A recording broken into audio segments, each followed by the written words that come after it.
And this 1,000 ohms, kung i-divide mo yan sa 230 divided by 1,000, if we are going to do the math, ilan lang ito? This is 0.23. And this 0.23, pwede natin sabihin 230 milliamperes lang yan. Ang binabantayan ng mga GFCI natin is only a difference of 5 milliampere. Pag nakasend siya ng 5 milliampere difference, tinitrip niya agad yun. In short, ang tao nag-i-start ng mamiligro sa 5 milliampere. Pwede hindi na ito kamatay. Pero, halimbawa may dala siya mainit na tubig. Nadikit, na-dry. Diba? O kaya naman, electrician, nagagawa na 5 milliampere. Pag tayo, may bakal na nakaganyan. Ay! Hindi na makaalis, nakatuhog yung bakal dito. O kaya naman, 5 milliampere. Ay! Nahulog. Tulog ang ulo, basag ang ulo. Hindi kuryente ang kinamatay, but the cause is yung kuryente. Yun yung sinasabi natin, it depends on the amount. Kaya kung minsan, sa history or sa statistic, mas marami ang namamatay because of low voltage. Kasi yung high voltage, nire-respeto yun. Matindi ang respeto ng mga tao doon. Kaya nga itinataas yun eh. Kaya yung mga nagja-jumper dyan, I spoke to one Meralco guy na nagtuturo ko dati sa Meralco. Yung mga poste, nilalagyan nila yan ng high voltage. High voltage yan, mataas. Para pag ikaw, magja-jumper ka dyan, aakyat ka dyan, ayan, nasampahin mo yan. Ayos dyan. Kuryente ka talaga dyan. Pwede ka naman magdemanda. Okay lang. Ang tanong sa'yo, anong ginagawa mo sa poste namin? Ha? Tapos ikaw, magnanakaw ka lang ng kuryente, wala kang pera, for sure. Kaya ka nga nagja-jumper eh. Diba? So anong pandemanda mo against General ko? Wala. So, kaya talaga nilalagyan pala nila yan ng kuryente, high voltage. Kaya magugulat ka na lang, may nagja-jumper. Nakita mo, nag-jump din. Ha? Kasi na high voltage. Diba? So, ang sinasabi natin is dapat naiintindihan natin ano ba ang papatay sa atin. Is it the voltage, the power, or the current? Of course. Lahat dyan is interrelated. Lalo na yung voltahe. Magkakaroon ka lang naman ng current na ikamamatay mo because of the voltage. So, ang ikamamatay natin, ang dumadaan, ang sukatan ng ikadidisgrasya is current. Pero ano yung magpapataloy sa'yo ng current? Saan dependent yung current mo? Of course, sa voltage at saka saan? Resistance. Kung ang resistance mo that time na nakuryente ka is 1 million, na 230 ka, 1 million ito. O, ilan na ang current na tumataloy sa'yo? It's around, sabihin natin, 0.23, 0.23, 0.00, tama ba? 0230. So, di parang lumalabas 0.23 milliampere lang yan. So, kung 230 yan, parang okay lang. Kasi 5 milliampere na ang binabayaran na ng GFCI. Ito, 0.23 milliampere, kaya pa. Pero itong resistance na sabi natin 1 million, mahirap mong makuha ito. Ha? Eh, yun nga mga wire natin eh, yung wire to wire eh. Inaalaw dyan, yung insulator to insulator. Pag nagme-mega test ka, ang inaalaw dyan is 1 mega. O, ito yun. Ibig sabihin, pag nahawakan mo, halos hindi ka nakukuryente. O, iisipin mo na lang. Kahit pala ganun na, nagdadaloy pa rin sa inyong 0.23 milliampere. O, yung katawan natin, hindi naman tayo. Sino pa may balat sa inyong rubber? Wala naman. Ha? O kaya may plastic. Maraming plastic, pero ang balat niya is ganun pa din. Ha? Kahit na sabihin natin, plastic mo, huwag ka magpapakasiguro. Makukuryente ka pa rin. Kasi sabi lang nila yun na plastic ka. Pero ang katawan mo, ang resistance mo, mababa pa rin. Baka maniwala ka, kung plastic mo, plastic pala ako ha. So, hindi ako makukuryente. So, mali yun. Makukuryente ka pa rin. So, it depends. So, huwag kang magsiguro. Kaya nga, sa safety, ang pinag-uusapan natin dito, palagi always work on a dead circuit. Kung kaya mong gawin yan ng dead circuit, do it. Huwag mong gawin yan ng live. Yung mga live, ang mga gumagawa niyan is yung mga careless. Sila yung mga, sasabihin nila, matagal ko nang ginagawa to, tagal na, tatay ko, lolo ko nga, ito rin ang trabaho dati eh. Di ba? So, minsan ganun tayo eh. So, iba na ngayon. Iba yung system natin. So, kailangan doble ingat. So, sa grounded tayo ngayon. Equipment.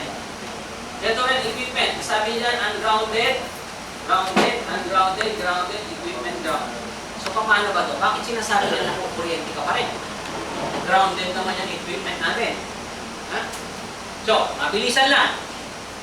Bumibili kayo ng appliance, whether washing machine, dryer, kahit nga yung ref natin, meron yan di ba? Tapos meron niyang mga cute na grounding system. Kulay green, tama. Walang binabiolate na code. Kulay green, grounded, ayan. Tayo naman, susundin natin, i-ground natin siya. Ayan. Ito ngayon yung circuit breaker na nagsusupply dyan.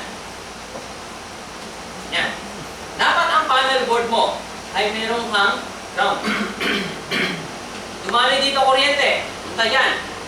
Okay lang, walang problema. Ang problema, nagkaroon to ng short. Or dumikit ito, grounded, metal ito. So ngayon, kung metal yan, ang ine-expect natin, itong kuryente kung pumunta sa metal, dire-diretso lang yan dito sa ground. Fine. Kala mo yan, okay. Hindi nagtitrip tong breaker mo, hindi magtitrip yan, kahit dumikit yan dito. Magtitrip lang ito kapag itong pangalawa na to, nadikit din sa body. Doon lang mangyayari magtitrip kasi tataas nila parang shorted. Pero pag isa lang yan, naghihintay lang yan ng hahawak sa kanya. Ha? So kung nakahawak ka dyan, naglalaba ka, natural, hindi ka naman naka-safety shoes pag naglalaba ka, di ba? Normally, ang naglalaba, kahit nakachinelas, basa ang paa. So in short, para na rin siyang grounded. So in principle, kung meron kang 230 dito, para ang circuit mo niyan, ito pa, ito yung washing machine, ito yung 230. Ano pinagkaiba nung naka-ground ito? Di ba? So ganun ka pa rin, parehas kayo na 230. Pagkakatihan yan, equal sharing. Ha? So okay, sarap di ba? Kasi kung 230 washing machine, 230 ka rin pala naman eh. So walang dayan na nangyari. Ngayon, doon ngayon pumapasok yung sinasabi natin dapat itong ground na ito, makakabalik yan dito sa panel. Para pagbalik niya sa panel, ito, naka-ground yan, na ang transformer mo rito ay naka-grounded, dadaan ngayon niya yan, iikot yan, pupunta rito, pupunta sa source, babalik dito sa ground mo. Ano ngayon yung loop mo? Closed loop. It means short circuit. Kung short circuit ka, mataas ang current. Pag mataas ang current, trip ang breaker mo. But without this ground, hindi yan, float lang yan. Baka may dumadaloy sa'yo na dating 10 amperes, baka naging 8 pa nga yan eh. Diba? Eh ikaw naman, mababa naman ang current sa'yo, milliampere lang. Total, ikaw naman, para maikahon ka, 1.1 ampere ka lang, pwede ka na ikahon eh. So 0.1 ampere lang ang para sa'yo, okay ka na. Masaya ka na dyan. Ha? So, pagkakapihan ka na sa 0.1. Clear? Ang electric fan natin, gumagana, sabihin mo na 60 yan. 60 watts. Divided by 230, ilang ampere ito?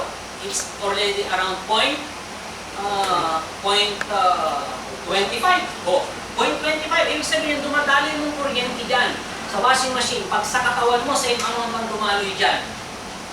Kung tayo buildings ka na. Mamaya, may table tayo dito. 100 amps, mataas na nga yan. 100 milliamps, mataas na yan. Yan yung sinasabi natin na yung puso mo nagpa-fibrillate na. Pag tinamaan na ng ganong kuryente yan, yung puso mo nakaranta na. Dati siya nagpa-pump ng maayos, titigil mag-pump yan. Pag tumigil mag-pump yan, alam mo na. Alam na. Yung puso mo, tumigil na mag-pump, hindi na magpapaikot ng oxygen yan. Pag hindi na nilagyan ng oxygen ng utak mo, 5 minutes lang yan, irreversible yan. Pag 5 minutes na wala naman ng oxygen ng utak mo, alam na. Kahon ka na yan. Ha? Ikakahon ka na. So, hanggang kaya nga yung GFCI, eto, itinitrip niya ang breaker sa 5 milliamperes pa lang. Ang principle ng GFCI mo, meron kang GFCI dito. May sikit na ganyan yan. Tapos meron yan ditong parang transformer ang principle. Ayan. Tapos meron siya rito, may mechanism dito yan. Nasa mechanism yan. Dito nakakonect sa tripping. Eto, electronic component yan. Pag nagkaroon ng unbalance, pag balance ito, walang problema. Hindi magtitrip ito, balance eh. Kaya kahit mag-short ito, balance pa rin, hindi pa rin nagtitrip yan. Baka akala na iba, pag nag-short, gagana yung GFCI mo. Hindi. It will not work. Ang mangyayari, mag-work lang ito kapag ka nagkaroon ng unbalance sa dalawa na ito. Pag ang circuit mo ay healthy, kung ang lumalabas dito 1 ampere, dapat ang babalik sa kanya 1 ampere din. Siloso ito eh. Uy, umalis 1 ampere, bumalik sa akin, 0.95 na lang. May something is met. Busy ha, pag naging 0.95 yan, i-trip niya ito. Bilis niyan. Normally, mga kung hindi ako nagkakamali, tama calculate natin. Parang mga 40 days bago mag-trip. Tagal naman. Ba't ka ba nag-GFCI? Kung si Pao tayo nagbebenta sa'yo, sir, GFCI namin, ganda na ito. 40 days bago mag-trip. Ha? 40 milliseconds pa. 40 milliseconds, trip yan.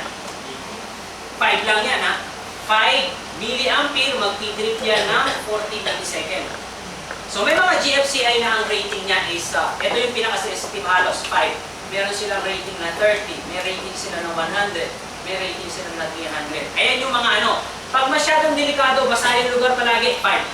Pag mga outlet dyan, 30 milliampere. Kapag kayong mga nasa ibabaw ng kisame, pumapayag sila hanggang 100. Pagka masyadong hindi na masyadong delikado, hanggang 300 milliampere. Ayun yung pinapayagan niyang difference. In short, dito, dahil sa ito ay nag-ground, hindi na nakabalik, napunta kung saan ito. Napunta na kung saan, napunta sa body nito, napunta na rito. Tapos ito, meron ka pa na ito. Ito magiging katulong mo kasi okay yan. Bumaba siya rito, alam niya na kung yung combination mo na ito, plus yung combination mo ng GFCI, fine. Kasi ang mangyari, pagpunta rito, pupunta ron diretso doon. Nakita niya ngayon, uy, laki na mawala. Hindi na nakabalik sa akin ng 10. Nakabalik na lang sa akin 9. So, iti-trip niya agad ito. Yun ang purpose. Pero kapag hindi siya nagkaroon ng difference, sorry ka. Kaya yung iba, nagpo-blower sa inyong mga babae. GFCI naman pala ito, okay lang. GFCI, ba? Lulubog-lubog ka sa kumbin. GFCI, ha? Walang kinalaman nyo. Ilubog mo yun, parehas yun. So short niya yun. So ang current na dumadaloy doon, balance pa rin.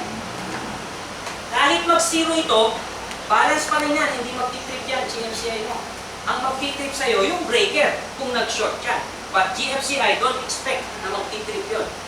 O yung mga outlet yung GFCI, may pinipindot kayo, nag-trip kayo minsan, di ba? Pinipindot yun. Meron yun dito bypass switch na ang ginagawa galing dito para may bypass switch yung ganyan para mangyayari, sinushort niya ito at saka yun. So, ba't ang balance yung current? Dumaloy dito pero wala na nakabalik. Kaya nag-trip agad yun, mabilis. So, again, GFCI 4 is for human protection. Hindi niya pinoproteksyonan yung wire. This is for ground fault protection. Pero kung wala ka nito, sabi nga, ito ang pinaka-protection mo, itong ground na ito. Ito yung matagal lang sinasabi ng code, pero iilan lang ang gumagamit. Ito yung kulay green na wire natin. Hindi dapat ito pinapalitan ng kulay. Mamaya makikita nyo dyan. Pag nagpalit ka ng bago, nagpalit ka ng kulay, may mga tinatawag na siyang violation. Palit lang ako ng kulay ng insulator, may violation na pala. Makikita natin yan later. Oh, electric shock. Ang sabi niya, path of current through body, length of time, amount of current. I discussed this already. Then, ito yun. Joules, current amperes, resistance of the current passing through the body, and time of current. Okay na tayo yan. I discussed that. Oh, ito ngayon yung kanyang cable. Ha? Bigutilyo pa yan. Ha? Ibig sabihin, healthy yan. So, pag sinabi natin, ayan yung mga current na magiging parameters natin. Threshold of sensation, halos nararamdaman mo. 1 milliampere pa lang pinag-uusapan natin. Ibig sabihin, 0.001 ampere. Ito yun. Nararamdaman na daw yan. Mild shock agad. Ha? Yung 0.5, ito yung ELCB or GFCI natin. Earth Leakage Circuit Breaker. Okay? Cannot let go. Ito na yun, yung parang sinasabi nyo, uy, nakapit. Hindi na makaalis, yung muscle mo. Humigil na. O, tapos ito ngayon, yan. Then, suffocation. Heart stop beating. Ito yung sinasabi, kaya na, heart stop beating. Diba? Parang tanta na yan. Hihinto na, parang nakita siya. Dapat first time. Hinto talaga yan. Diba? Then, breathing stops. Tapos ito, tinan mo, burns na. Severe burns. Yan. Eh, yung dati nga severe burns, ito, alam natin to, yung sila electrica, hindi pinaabot sa ganito. Ang sila electrica noong time na yun, parang nag-experiment eh. Halimbawa, nagpatawag sila ng gamit natin. Ines yan. Una, sinukat sa'yo, 230. Kaya, tagal ah. Isang araw na, hindi pa. Diba? So, hanggang sa tumaas ng tumaas. Hanggang sa umabot sila ng 2,500, mga ganyan, average. So, yung sila electrica daw, 2,000, parang 2,000 to 3,000 volts ang ginagamit doon. So, isipin mo 2,000, 3,000 volts, kinalbo yun, kakalbuin ka. Siyempre, para maging malis yung insulation mo para maging gumanda yung conductivity. Tapos yung paa mo, kung balbo, naahitin pa yan. Talagang asikaso ka. Tapos lalagyan ka ba ng mobile. Ano ba pagtawag yun sa mga ng babae? Anklet ba yan? Yung tawag ko sa inyo? Yung lalagyan pang gano'n yan. Tapos yun nasa ulo mo. Para suwabing-suwabe. Daan sa ulo, daan dito, punta rin sa paa, daan sa puso yun, sigurado. Ha? So, mga 8 seconds. Tapos, pagka medyo okay pa, buhay pa, another 8 seconds. Buhay pa, another 8 seconds. Kaya pala tinatakpan yun, kasi yung tao, pagka nandun wala, nandun na, hindi mo na makita expression, sumusuka na, lahat. No? Kaya wala raw silang na perfect na luto eh. Nung tao, pag isinili nila, it's either na overcook, o kaya naman yung internal organ niya, talagang luto. Titignan mo siya outside. Sabi ng mga nag-check. Buo pa yung outside niya, pero tignan mo yung panloob niya, luto na. So, done siya talaga. Kaya pagkaano sarap kalutong. So, depende siya sa amount of time. No? Pero meron pa rin nakakaligtas daw doon. May nakaligtas na isa. So, ang ikinakaso niya is double jeopardy daw pag pinulitin siya ulit. Pero hindi siya nanalo. Kaya after 1 year, ngayon, tinuloy yung kanyang sentensya. Yung sumunod talaga sinigurado na nila. Talagang tinaasa na yung bote. Siguro, talagang ganun nila yun. 5,000 mo na yan, pare, matigas siya isa. Hindi kaya ng 2,500 yan. 5,000 mo na yan. Diba? So, kaya yung sinasabi natin, ang importante ito na niya, potential difference. Kailangan walang potential difference na dadaloy sa katawan mo. Kaya nga sa isang electrical loom, ang ginagawa, kinukunet-kunet, yung tinatawag nyo ito, ang tawag dito ng iba ay Becky. Ano yung Becky? Yung X-Men. Paminta. O, hindi pa rin alam? Ha? Yung Becky. Sinabi niyan, yan, Becky yan. Becky. Ha? Banding, di ba? So, ang tawag doon ay banding. Banding, di ba? Ito yung sa Pinoy, sa Bisaya bayot. Diba? Banding, banding. Diba ba yan? So, banding. Ito yung lahat ng mechanical part mo sa isang area, as much as possible, naka-ground yun. May metal ka rito, may metal ka dyan, may panel board ka dyan, as much as possible, ito ang ideal para zero potential. Ang ikakadisgrasya mo is the potential difference. In short, kung ito ay 0 volt, ito ay may voltahe, let's say 110, napahawa ka dyan, nandito ka, ibig sabihin, across your body, you have 110 volts. Pero pag ito ay 110 din ito, 0 ang potential mo sa katawan mo. Hindi ka makukuryente. Dito yung purpose nun. Para kahit tamaan mo ng kidlat, maging 1 million man ito. 1 million. 1 million. 1 million volt man ito. 1 million lahat yan. So, mahawak ka man dito, 1 million yung nakahawakan mo, anong potential difference mo? 0. Ito yung parang walang pinagkaiba sa principle na ito yung wire. Kahit ano pa yung nasa transmission line dyan, halimbawa dito, yan, halimbawa yung mic na yan, hawakan mo yan, dalawa, ito ka. Ang ganyan ka dyan, di ka makukuryente. Ha? Bumaba ka sa 230 volts, hawakan mo yung dalawa, hindi ka pa rin makukuryente. Sumampa ka ron sa high tension doon na 230 volts. 1,000 pala. Hawakan mo yung isang linya, nakaganon ka doon, hindi ka pa rin makukuryente. Kasi iisa lang yung potential na nandyan. Walang potential difference sa'yo. Hindi ka makukuryente. Huwag ka lang matungtong doon sa isang linya. Pag natungtong ka ng 230 ka dyan, 230,000 yan. Even your mama can recognize you in a split second. Basta ang makikita na lang namin dyan, isang cloud of white light. Ha? Ito yung mga dahilan kung bakit ang ibon na nakatungtong dyan, hindi dahil sa tuyo yung paa niya. Ha? Walang potential difference. Ito rin ang dahilan kung bakit ang mga, pero huwag mong lalayuan ha, kasi may effect yung layo na yan. Pahabang nilalayo mo yan, may voltage dito. Umaandar yan, nagkakaroon ng voltage drop yan, remember? Baka delikado yung mga mahaba ang kamay ha, baka talagang pakahabaan yan. Magkakaroon na ng potential difference yan. Pag nagkaroon ng potential difference, ayun na, may potential difference na across your body. Nito yung dahilan kung bakit kapag ka nagkaroon ng kidlat, kahit hindi tinamaan yung mga hayop dito, nakikita mo namamatay. Kasi, yung pagtama rito ng kidlat, tumatama sa lupa. Eh yung paa nila, ang ganda ng pagkakapwesto. tatama dun na magiging parallel path ng kuryente. Kaya makita ko yung, ba't kumigat na namatay yung mga hayop? Ha? Eh, ikaw, hindi ka naman hayop, tao ka. Kaya namatay, okay ka lang. Kasi yung paa natin halos magkadikit. So, hindi siya dinadaluyan. Kaya nga sabi natin ng iba, pag safely raw, pagka kumikidlat, ang talon mo, dalawang paa mo, magkarugtong, parang kanggaro ka dapat. Pag ganun-ganon. Pag nakakita ka nung gumaganong-ganon, ay, safety conscious yun. Pero pag hindi naman nakidlat na ganon, ay may sayang yun. Ayan ang principle. Kaya pala sila na nakakakay niyan. One is ito nagiging parallel at the same time nagkakaroon ng step voltage na pinakawak. Ha? Kaya nga dapat ang ground mo ay ito. Grounded yung metal, grounded yung mga equipment mo, grounded. Para kung madikit ka rito, grounded yan. Sis, grounded to. For sure, itong tinutungtungan mo which is also a grounded item, grounded lahat yan. So kung nakatapak ako, napahawak ako rito, okay lang. Fine. I have a zero potential on my body. Magkaroon man, maliit lang. Eh sabi natin, di ba, ang ikamamatay mo is voltage divided by resistance. Eh kung nakasapatos ka pa, nahawakan mo isang linya, fine. Pero kapag malasang nahawakan mo, kahit nakasapatos ka, kung ordinary sapatos lang yan.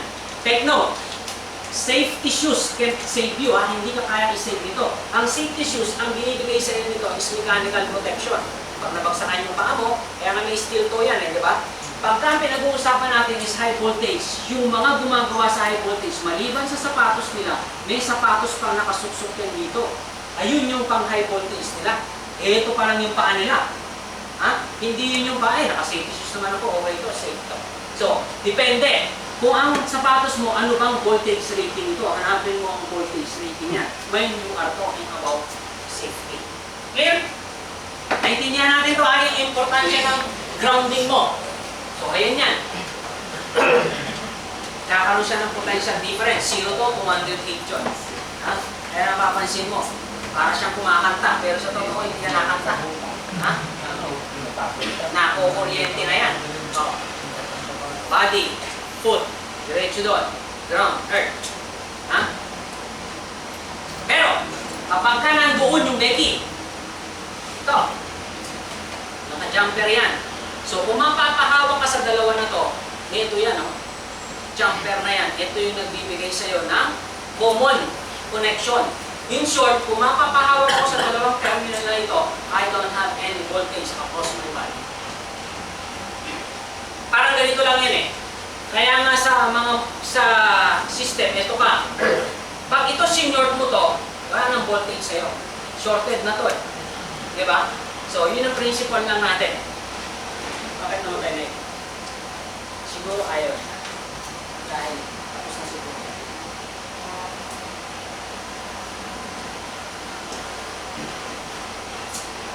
Yung ibang slide, sinadya kong ihuli yun kasi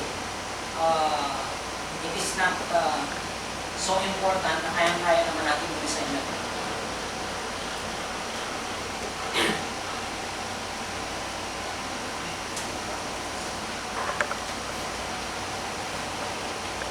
Okay. So we have grounded system and ungrounded system. It doesn't mean na sa grounded system ka lang magkakaroon ng grounding conductor. Whether that is grounded system or ungrounded system, parehas kang may grounding conductor. Ha? Ang pagkakaintindi ng iba, pagka ungrounded system, walang grounding conductor. Parehas yan meron. Ang sinasabi natin grounded and ungrounded system, eto, try nyo lang yung sinabi ko ah. Once you finish this review, try nyo magtanong minsan sa mga electrical practitioner.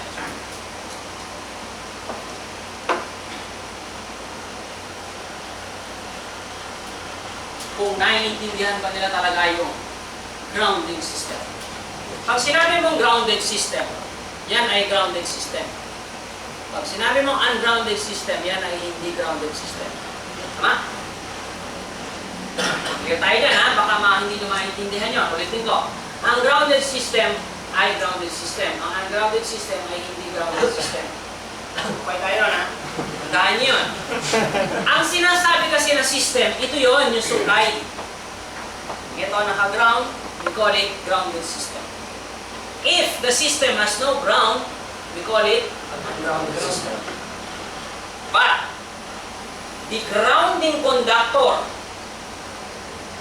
na sinasabi ko, parehas dapat meron yan. Kasi yung grounding conductor mo, ito yun. Meron kang grounding conductor dito na naka-ground. Okay? Tapos yung grounding conductor na yan is naka-connect yun sa transformer. Yun ang magiging return path mo ngayon. Isa-isay natin yan. Dito muna tayo sa grounded system. Yan yan. Grounded and ungrounded system. Ito yun, supply mo. Grounded system. Ito, ungrounded system. But, you still have this thing. Andyan din yan. Parehas, di ba? Nandun yung grounding system mo.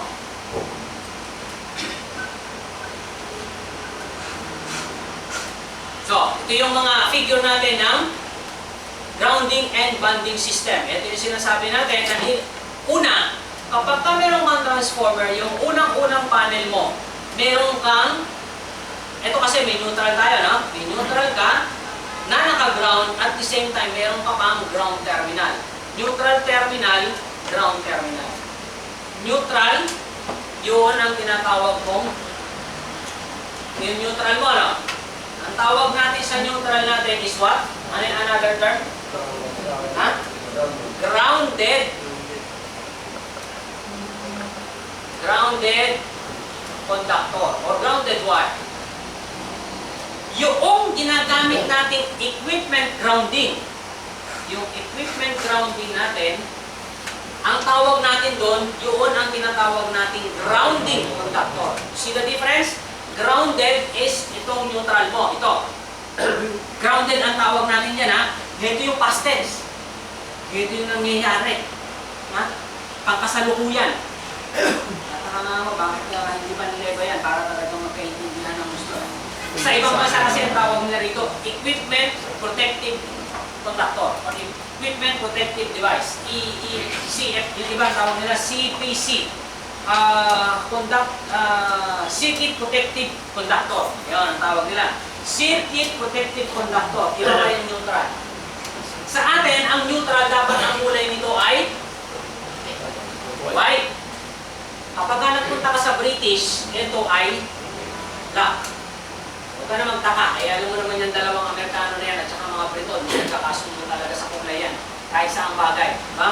So, yung lift nga nila, elevator sa iba. Diba? So, yung flip-flop sa iba, sa atin, chinelas. Sa iba is epi. Diba? Iba, footwear. Yung mga ganyan. Ha? Sa kanila, yung eat all you can, sa atin, pag sa kanila ka pumunta, all you can eat. Kalakuhan yan. Diba? Oh, it's true. Sa mata ka rin. All you can eat. Which is parang ano ba talaga tama? Eat all you can or all you can eat. Diba? Tapos yung sa atin, take out. Sa kanila, take away. Diba? Yung mga ganon. So, ganito rin silang dalawa ngayon. Lahat talaga, kontrahan talaga, todo, bonggang-bongga, oh, white and black. Ngayon, nagkasundo sila sa grounding conductor. Dito nagkasundo na parehas ang ginagamit nila ay green.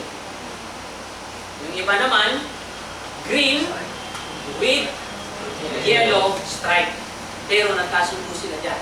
Hindi nila binabago ito parehas. Kaya kayo, pag nasa practice na, make sure na ang green, you have to always use green as grounding conductor. Huwag nyo gamitin yan as grounded conductor at huwag nyo rin gamitin yan na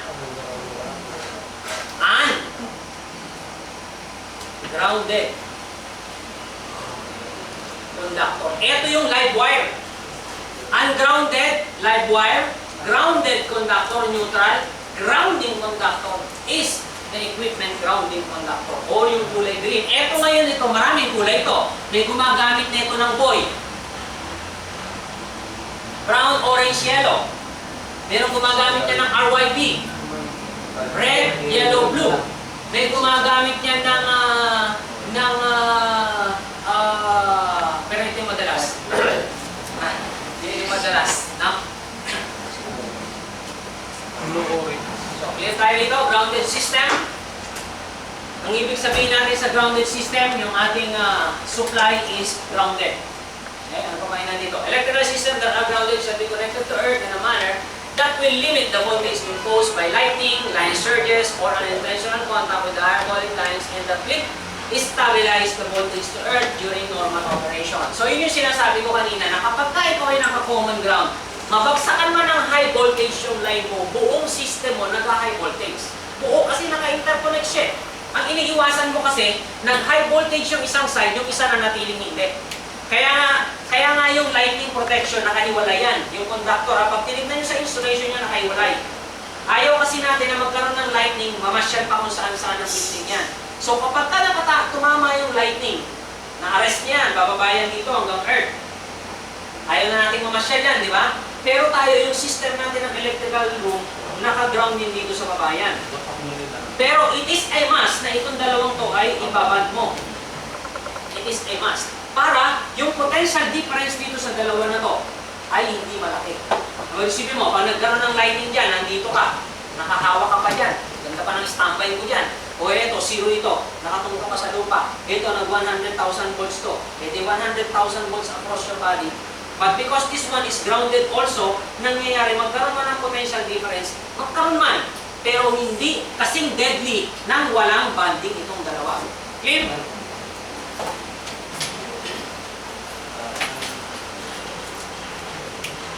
So, lightning theory, alam niyo naman ito, di ba? It's about cloud formation. Bilisan lang natin ito. Itunan ko lang yung mga ito. Nagkaroon ng fault, ito yung housing niya, equipment. Nagkaroon ka ng fault, ayun yung direction niya. Diretso doon. Yung green, pupunta ka hanggang supply. Tapos, andyan na yung breaker mo ngayon. For straight, parang i-demonstrate ko kanina. Kailangan mo yun para magkaroon ng tripping yung circuit breaker natin. Kaya yung short natin, ano ba dito nangyari yung short? Akala nyo ba dito natapos yan? Hindi, makakarating na hanggang doon sa transformer na nagsusupply dito. Kung wala tayong transformer, halimbawa nakarekta tayo sa Batangas, halimbawa doon tayo kumuha ng supply natin sa Batangas grid. Sa Batangas, aabot yung short mo sa Batangas hanggang dito. Kaya pati yung size ng grounding, itong grounding wire na ito, dependent ito sa size ng circuit breaker. Yung pagsa-size nito, depende sa size ng circuit breaker. Kasi nga, ang reason, baka naman pag nagkaroon ng ground fault, yung size mo ng wire, kung maliit itong grounding wire mo na ito, kung maliit ito, ano resistance pag maliit ang wire? Mataas, di ba? Baka naman sa sobrang taas, hindi rin mag-trip yung breaker. Kasi bawa, ang kailangan mo mag-bawa 230. Para mag-trip yung 20 amperes mo, you need at least, ang resistance mo lang dapat is mga ano lang, sabihin natin na dapat mga 10 lang. Di ba? Eh kung masyadong mataas yan, sino mo kalukuha ng code? Sinasabi ng code, 25 ohms, okay na sa kanya. Masaya na siya dyan. Isipin mo, kung 25 ohms, ito yung ground. Tapos, ito yung equipment mo. 25 ohms to. Payagan yan, 25 ohms daw ang grounding. Nagkaroon ng fault, ayan. So, 230. Di 230 divided by 25, ilan yun? More or less, 9 ampere. Eh, magtitrip pa yung 20 mo. Eh, hindi. Kaya kailangan mo talaga ito. Kailangan mo magkaroon ng separate conductor dito na pupunta ron. Siya ngayon na magsasabi sa breaker mo dahil mababa resistance nito, mas mataas yung current mo. Magtitrip yung breaker natin. So, yun ang purpose ng grounding conductor na kadalasan hindi na ilalagay. Basta lagay lang ng lagay tayo, isip natin, okay na yan, okay na yan. The earth shall not be considered as an effective ground fault current path. Ginagawa ng iba itong earth. Ito yun eh. Hindi raw to effective ground fault current path. Ang effective ground fault current path ay ito, live, yung ungrounded conductor, punta sa shorted portion, punta sa grounding conductor, ayan ang effective grounding path. Hindi yung sinasabi natin na ito. Kasi ito, ang taas na resistance yan, 25. O, mabuti na mabuti kung makakakuha tayo ng 1 ohm. Okay lang. Resistance itong wire na to, papunta rito, plus yung 1 ohm ng earth, mag-trip pa rin. Siguro, ito. Pero sabi nga natin, yung ground natin, pabago-bago yan. Pagpasa yung lupa, maganda resistance. Mababa. Pagkatuyo ang lupa, mataas ang resistance. So, huwag nating asahan ito. Ang asahan natin is yung ating green wire. So, may mga illustration pa tayo dito. Yan. Kaya yung mga iba, yung mga asong hihinang kung saan-saan natin. Kaya dyan, tinan nyo, ayan, pag ginamit yung ground fault, ito, ang current nito is, kaya pag naging 4.8 yan, ang current nito, 4.8 times 25, ilan? Ito yung 110 pa lang yan, pinag-uusapan natin. 110 divided by 4. Divided by 25 ohms. Kasi sinasabi ng book, 25 ohms daw eh. Mukhang nagkamali sila rito. Hindi nila na-calculate ng tama. 25 ohms ang pinapayagan. Kaya sa mga design ng mga designers, gusto namin matarget na resistance ay 1 ohm. Ground resistance. Then aside from that, itong resistance na ito, gusto namin hindi 25. Gusto namin 1 ohm lang. 1 ohm, kahit na 1 ohm ang nakuha mo, kailangan pa rin namin itong kulay green na ito. Para talagang sigurado. Diba? Kung ito nandyan, kahit ito nandito, okay lang. Nakaparallel yung dalawa, mas maganda. Alin ba ang masusunod? Yung mas malaki, mas maliit. Pag dalawang parallel yan, di ba alam niyo naman na kapag nakaparallel itong resistance ng dalawa, halimbawa ito ay 1 billion ohm. And I have 1 ohm dito. Ano ang resistance itong parallel na to? Kung ito yung current, idadaloy dyan, pupunta doon, isa pupunta rito. Ano ang total resistance nitong dalawang parallel connection na to? I have 1 ohm, I have 1 billion, blah blah blah blah, ilang billion pa yan. Di ba, makukuha mo is less than 1. Di mas maganda kung meron ka nito, kahit ano pa maging resistance nito. At again, kinakalculate yan ha. Pero meron naman tayo sa table natin sa PEC. Pag ito ang size ng breaker mo, tignan mo sa table, ito ang size ng grounding conductor. Hindi kayo maligaw. Ito, ginamit niya yung earth as the term. Violation. Clear? All metal parts dapat naka-band. Naka-connect sa earthing conductor mo. Kaya nga yung mga equipment natin, meron kang grounding terminal. Pag nakakita kayo sa drawing na meron ditong grounding terminal at may kulay green doon, ibig sabihin itong bar na ito, nakakulit sa housing na to. Nakatornilyo yan doon. Kaya hindi naman pwedeng tornilyo ka lang din ng tornilyo. Yung iba magtotornilyo dyan. May grounding kulay green, ito tornilyo agad doon sa equipment.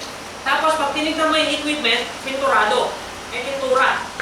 O di, yung pintura mo is an insulation. Hindi siya ganun kagandang insulation, pero insulation yon.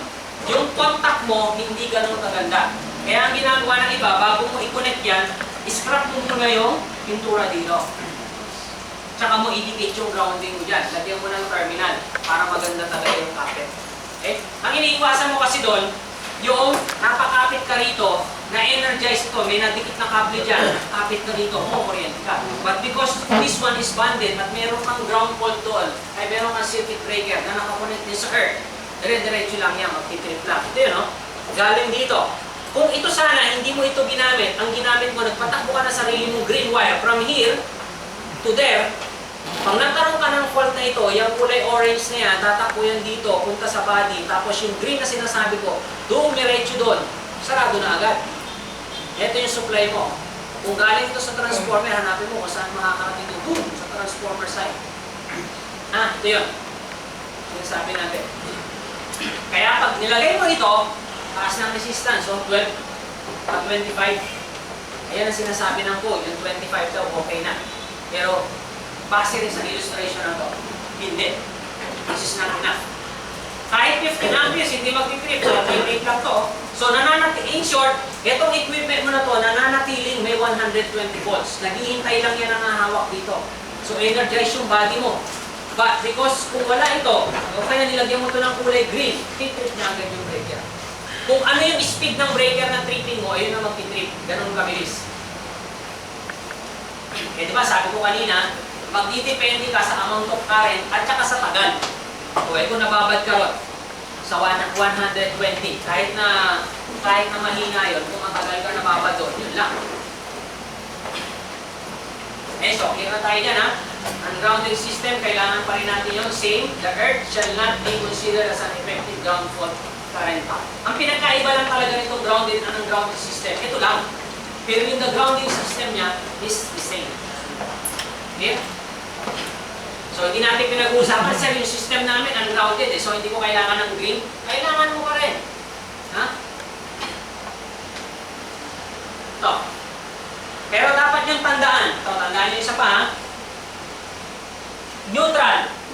may neutral ka, meron kang earth. Dito lang yan binabanda sa una, yung galing sa transformer. Pag may susunod kang panel dito, yung neutral mo at saka yung ground mo, magkahiwalay na yan. Hindi na pinagsasama yan, ha? Hindi na pinagbaband ulit yan. Kung may panel ka ulit dito, kung dito ka kumuha ng neutral, dito ka rin mag-neutral. Dito ka rin kukuha ng earth. Huwag kang kumuha kung saan-saan.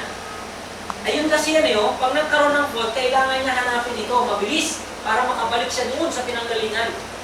Pagka ginamit mo yung neutral mo, pinagsama mo yan dito, ang tendency mo, dadaan yung current mong fault dito, mamamasyal mo na siya sa neutral, kung may dinikitan pang iba yan, papasyal mo na ulit kung saan-saan yan. Nahati ngayon yung pupunta dito sa ground fault. Yung breaker mo, hindi nag-decrypt, kahit meron man ito. Kasi mali yung ginawa mo Pinag-connect mo siya, natuwa ka. Kasi nakita mo, nakaban dito. Ay, may dapat pala ban ko rin to. Tama ba yan? Hindi dapat. Di ba? Kaya ayan, violation. Bakit violation? Sir, wala naman Tama ba? Sabi mo yung banding lang, ito ang wala Wala naman sir, ba't sinasabi mong violation ito? Violation ba ito? Hindi. Bakit? Bakit naging violation to? Wala naman ito. Di ba ang sabi ko, huwag mong ibaban itong dalawang to after nung una. Ito yung galing sa transformer, ito yung main, in short. Ito yung pinakamalaking panel, dito lang siya nakaban. After yan, hindi na dapat. Magkahiwalay na siya palagi. Bakit naging violation to? Hindi naman nakaban. Ha? Nakaban ba hindi? Hindi. Ha? Ha? Neutral ban sa akin. Saan? Gusto din nagkasama. Yan Di ba sabi ko sa iyo yung green kanina? Ibig sabihin niyang green na yan, nakakonect yan sa housing na to. At itong green na to, nakakonect sa housing. So yung band niya, hindi conductor. Ang band niya is itong metal. Hindi nakaban pa rin. Yung short banding pa rin yan. So nakaban pa rin yan. So, ang sinasabi natin, dapat ito, hindi ito nakaban. Wala ito, dapat green na yan. Ito, okay lang. Yun ang wala dapat. Para naka-isolate yung neutral mo. Tandaan yan marami nagkakamali dito. Marami nagkakamali dito. Ang binabanda natin, ito lang, yung unang-una lang. Kasi anyway, ito naman, kahit magsama na siya ng neutral, at diretso naman yung transformer na to, sa supply na to Unlike nito, pag dito sila nag-ban, yung iba pupunta sa earth, yung iba pupunta sa neutral. Yung neutral mo, daming dinaanan nun.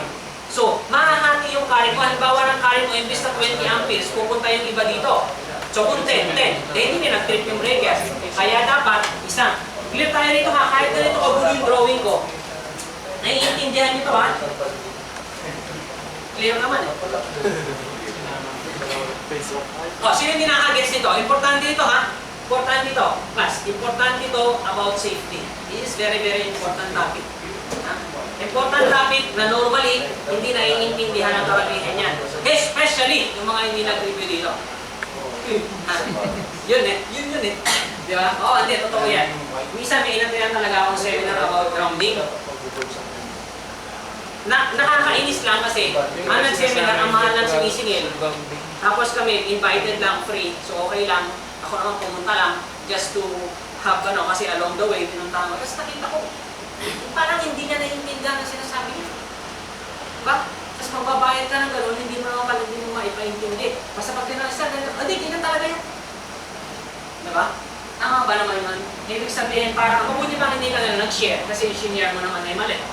Diba? So, clear? Eto, violation daw yun. Ayun na naman yung kanina rin. Nakaban kasi yung neutral niya. Ayan, nakaban dito sa housing. Ayun, violation niya. Clear tayo Basta ang principle mo, magkaiwalay ang neutral at saka ang ground. Yung ginagawa ng mga ibang electrician, sir, wala tayong makuha na ng ground Ilagay na lang natin dito. Ang gagawin ng iba, ako na-encounter ko yan. Foreman ko dati. That was 1996. 2006 pala. Halataan 1996, talaga nagtik-tik siya sa slab.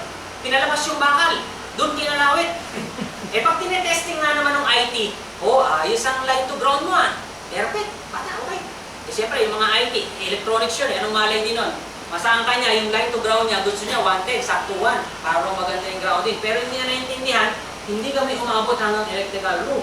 Nandun lang kami sa slab. Ha? So, yun yung mga maling insulation. Buti lang yung bangko na yun, sarado na, wala nang ganun bangko na yun. Tinalo na namin ni PDO. Ako ko kung inapit niyo pa yung bangko ng bangko na tawag na, malaman yun. Pero wala na yung bangko ngayon, sarado na yun. Siguro dahil doon niya. So, clear tayo rito ha, yan din yung mga yan. Violation din yan, mga parallel neutral. So, yung iba ginagamit pa, pati yung tubo. No? Pero okay lang naman yan na ginagamit natin yan. Kaya lang ang problema kasi sa tubo, nagkakaroon kami isa ng loose connection. Yun ang iniiwasan natin. Halimbawa, nasa ano yan, nakalagay yan doon sa may box. Ang problema, yung connection ng tubo mo at saka yung box hindi maayos. So yung kanyang ground fault, hindi makakarating yung makakabalik doon sa panel kasi nga mataas ang resistance nito.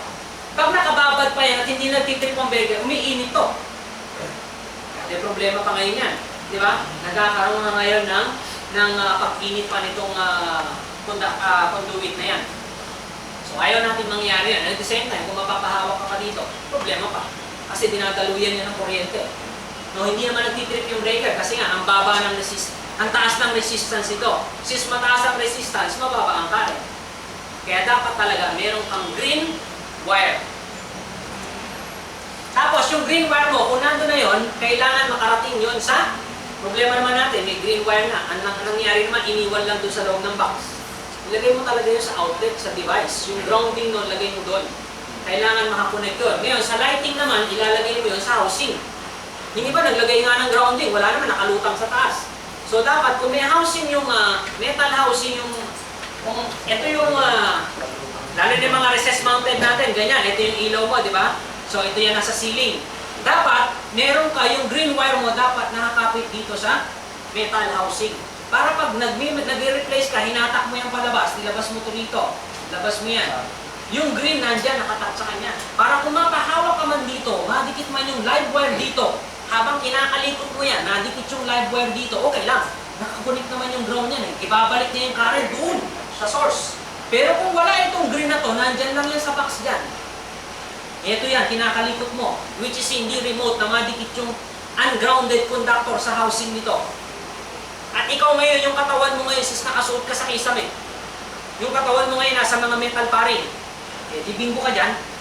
Diba? Ang sarap niyan kasi from your hand to your chest. Bingo. Ha? So, okay kang umakyat, bumaba ka, buhat-buhat ka na. So, clear ha? Neutral, ground, housing. Ayun, yung ground natin. Nakita mo to? Connected dyan, no? Yung earth. Kahit galing sa genset, na ground, kasi ang iniiwasan mo nga yung potential difference, kaya sinisiro natin ito. Ngayon, bakit siya meron sinasabing violation dito? Itong violation na to, may tinatawag kasi tayong separately derived at saka not separately derived. So, dito kasi lumalabas, ito is not separately derived. In short, yung neutral niya, hindi sinuswitch. Neutral. Yung neutral ng generator mo, at saka neutral nito, at saka neutral nun, magkakatapo, huwag mo daw itong pagsamahin. Ito yung sinasabi ko, magkakaroon ka ng problema sa tripping ng breaker. Kasi imbis na ito, humahati yung neutral. So pag humati yung neutral, ang nangyayari, hindi na mabuo yung current dito. Nagkakaroon ka ng nuisance tripping. Pag ito, nandyan, violation. Pero kapag ka ito ay separately derived, it means, ito ay sinuswitch ng BTS. Pangalawa. Nasaan na ba?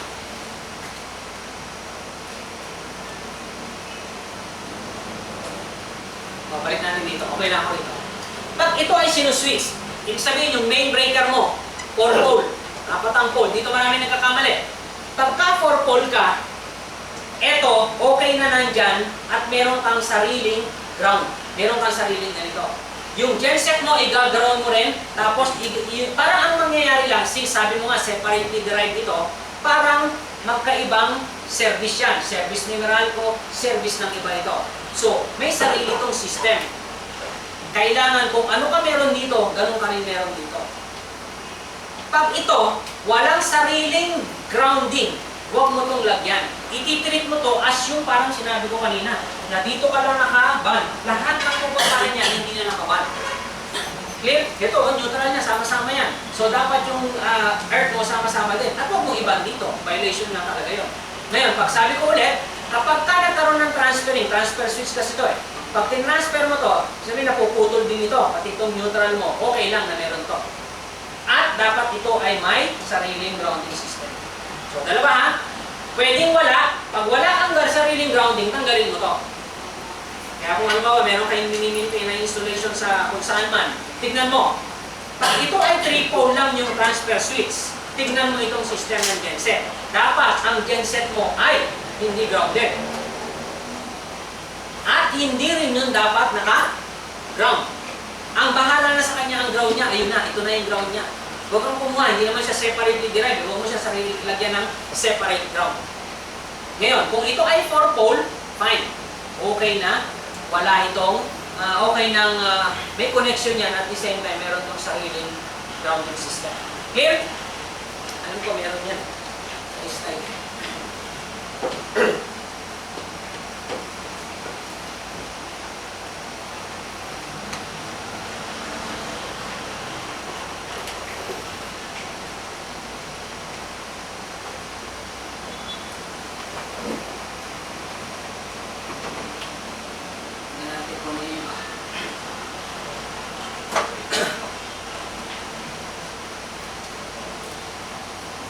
Sabi natin kanina na kapag ginamit mo yung conduit mo as return at hindi maayos yung kanyang resistance, yung contact nito, yun ang nagiging problema. Nagkakaroon ka ngayon ng objectionable current na dumadaloy mismo doon sa tubo natin. Aside from doon, yung tubo natin, papasok mo yan sa box. Tapos ang iba ang ginagawa niyan, may suksok lang yan, hindi nga nilagyan ng lock natin bushing. Basta may suksok lang na gano'n. Kapag tinignan mo, gumagano'n-ganon sa loob, gumagalaw-galaw. So, ibig sabihin, hindi maayos yung connection. Kung minsan naman, dalawa yung butas natin. Ang nangyayari, dalawa yung knockout na ganyan. Ang gagawin ng electrician, bubutasin niya to, yung malaki. Pero ang tubong ilalagay, ito lang. So, nasan ang connection ng dalawa? Okay, wala. Tapos, gagawa ng paraan, lalagyan ng adapter. So, yung adapter nakalutang din kasi nga maliit. So, pati yung adapter, pumasok lang din dito.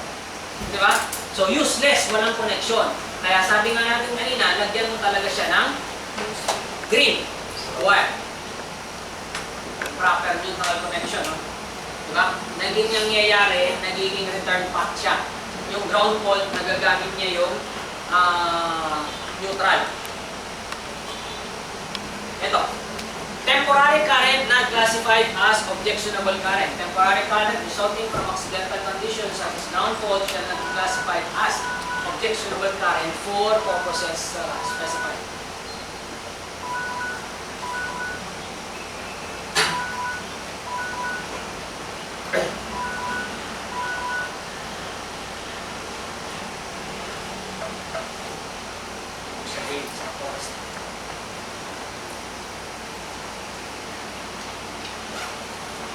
Clear?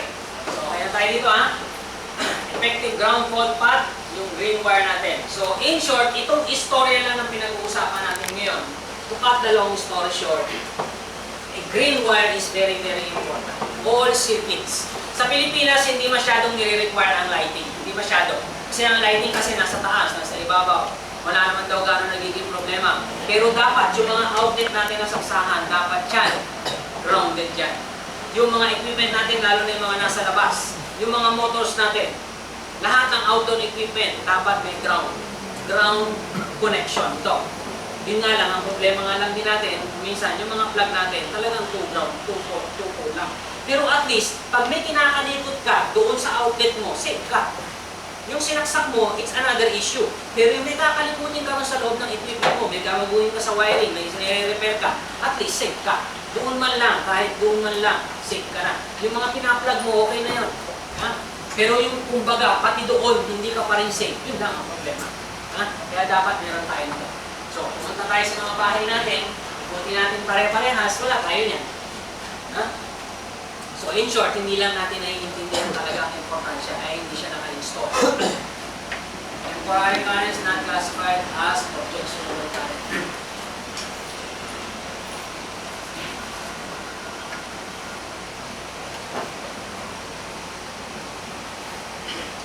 Ang problema lang natin dito sa grounding system, yung mga electronic component. Yung mga electronics engineer, ang sinasabi nila, ayaw namin na nakakonect kami sa grounding system nyo. Kaya meron silang tinatawag na clean or isolated ground, or ang tawag ng iba dyan ay clean earth. Pag narinig nyo itong clean earth, ang ibig sabihin yan, gusto nila nakaseparate yung kanilang grounding system. So, ang telecom gusto nila, kung ang power mo, meron kang grounding system. Kung ang lightning mo, meron kang grounding system. Ang electronics, meron din siya. So, ito yung ELB, electronics. Ito yung electrical natin. Ito yung lightning protection. Pumapayag tayo na nakahiwalay siya. Basta sa ilalim, nakaban tayo. Kasi ang sinasabi nila, pag nagkakaroon daw ng mga lightning, nagkakaroon daw ng mga surges, na-apektuhan daw ang kanilang electronics component. Which, I think, oo nga, na-apektuhan. Kasi nga, di ba, wire mo, dalawa, parallel, meron kang katabing communication, affected talaga yun eh. Kaya nga may distance sila eh. Ang gusto nila, kung ito yung kanilang telecom, ito yung ating, kanila yung ating wire, may distance yan. Pag ang voltahe mo ganito, dapat ang distance ay ganito kalayo. Parang ang minimum na hinihingi nila is, kailangan meron silang 50 mm. Pagitan sa mga low voltage lang natin, sa mga 230, para huwag magkaroon ng interference. Kasi di ba ang wire, pag dinadaluyan niya ng kuryente, meron niyang sariling magnetic flux around it. Yun yung nakaka-affect doon sa kanilang communication daw. Magkaiba ng frequency yan eh. Ang tinatawag nila yun, yun ang tawag nila is electromagnetic EMI, electromagnetic interference. No? So yun yung mga narinig ninyong interference o yung mga tinatawag nila minsan na electrical noise. No? Electrical noise, baka naman isipin nyo talagang maingay yung kuryente ha. Hindi, yun yung mga disturbances because of the irregularities doon sa electrical system.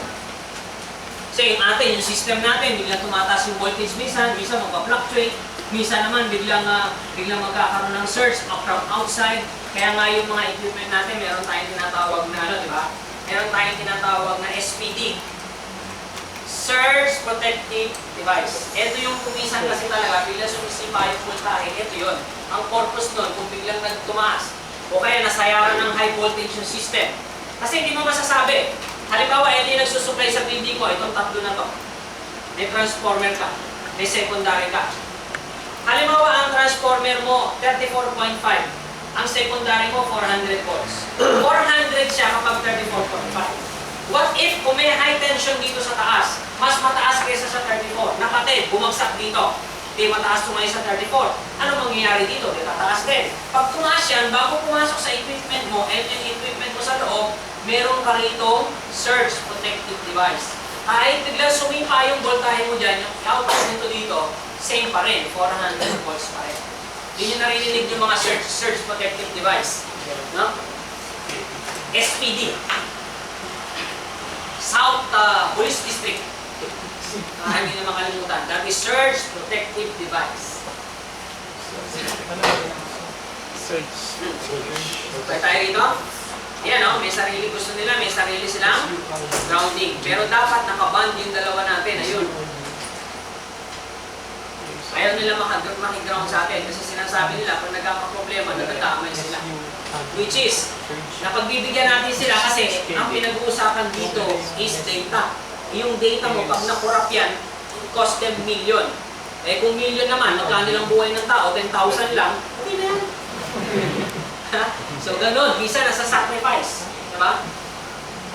Kaya naman tayo, pumayag na tayo, dito na lang sa ilalim. At least, yung potential difference between the two, minimal pa rin. Yun lang tayo, hindi tayo pumayag totally isolated. Sipin mo, pag isolated yan, putol yan. Eto, nadikitan to ng high voltage, zero ito. Yun yung iniiwasan natin. Kaya kailangan banded talaga siya sa ilalim. Kasi ayaw na, sabi nila kasi interference, pag nagkaroon daw ng problema, nadadamay sila. Halimbawa, ito, nagkaroon ng surge. Sumasama raw sa kanila yan. Pero hindi nila naiintindihan na mas mababa ang resistance ng Earth. So, diyan niya yan tinatapon. Binibleed niya yan sa Earth. Doon mas malaki yun eh. Kumbaga sa ano, lawak yan eh. Hindi na yan may umakyat maliit lang. Ang iniiwasan lang natin, kung wala ito, putol yan, at may tao rito, nagkaroon ng mataas na voltahe rito, ito kanya, since isolated siya, 0. So kung ano man ang voltahe rito, 0 ito, ayun ang potential difference mo.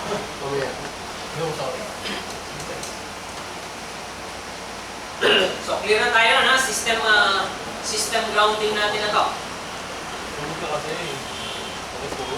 AC system of 50 volts to 1,000 voltage supply, premises wiring, and premises wiring system shall be grounded under any of the following conditions.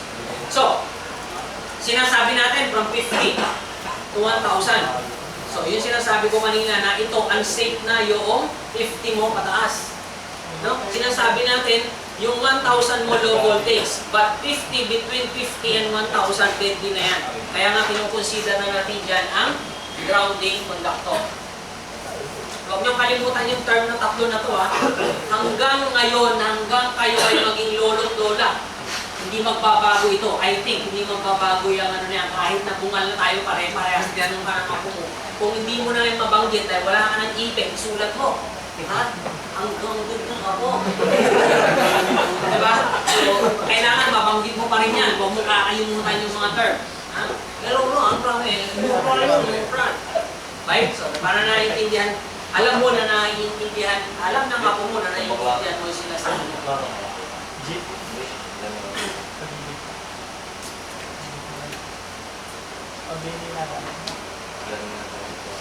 Ito pa rin kanina, yung separately derived na sinasabi ko. Ayan o. Yung neutral niya, nakita nyo meron din switch. Pero yung ground niya, yung kulay green niya, ayun. Green, connected sa housing na to, connected doon, lahat yung green mo, banded pa rin. Ito kasi, normally, ang gamit dito talaga, pag nagkaroon lang ng surge voltage, imbis na ikalat niya sa system, may ahate, dito babagsak. Pero yung magpapatrip ng breaker, kung titignan mo yung circuit, yung flow ng fault current, walang kinalaman to. Diba? Very obvious naman, na pag nagkaroon ng fault, walang kinalaman to. Hindi to kasama sa circuit to. Nakikiparallel lang siya, nakikishare, nakiki-epan lang. No, kasi may 25 ohms siya dito eh, so nakiki-epan lang. True earth. Pero ang importante, itong green wire. Hindi naman siya totaling wala din, kasi baka naman magtampo yan, nandiyan din naman siya. Kaya lang, ano lang siya, kumbaga, backup lang. Ito yung pinagkaiba ng dalawa. Ito yung not separately derived, ito yung separately derived. Not a separately derived system, separately derived system. So, pinagkaiba lang, meron ito. Tapos, yung neutral mo, naka-band dito. Ito yung neutral, oh. Ito yung neutral natin, ayan, neutral, naka-band sa housing, naka-ground. Ito rin. Samantalang dito, yung neutral natin, walang connection sa earth. Ay, wala.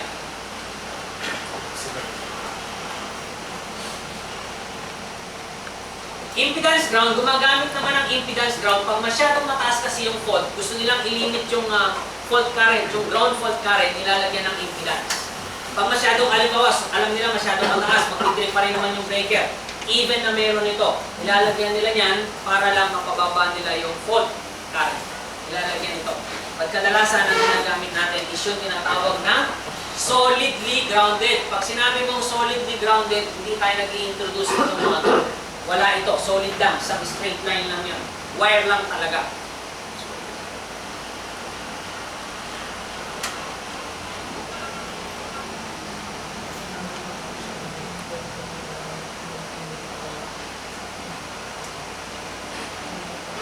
Ganun pa rin yan, ha? Nakagawan pa rin yung mga yan.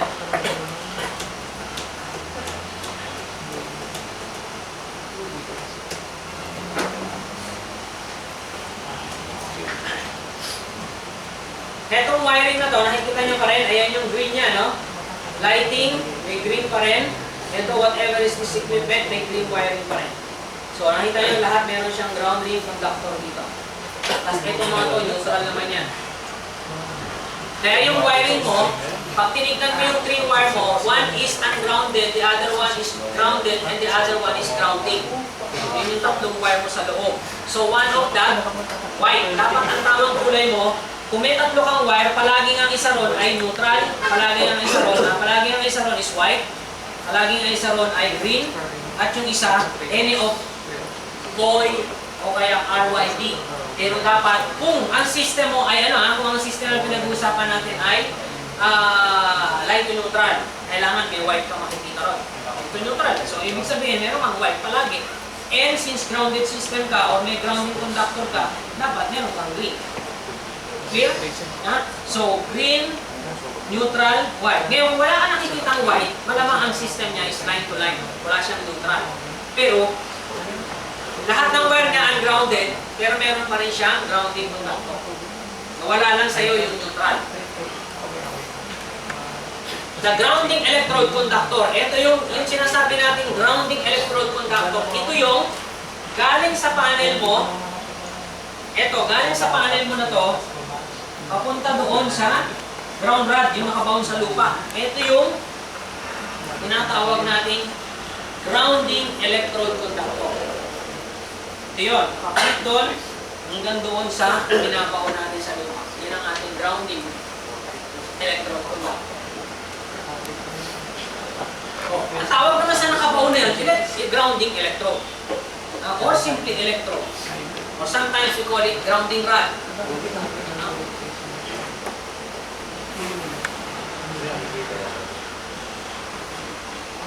Where the transformer supplying the service located outside the building, at least one additional grounding connection is required to be made from the grounded service conductor to a grounding electrode, either at the transformer or elsewhere outside the building.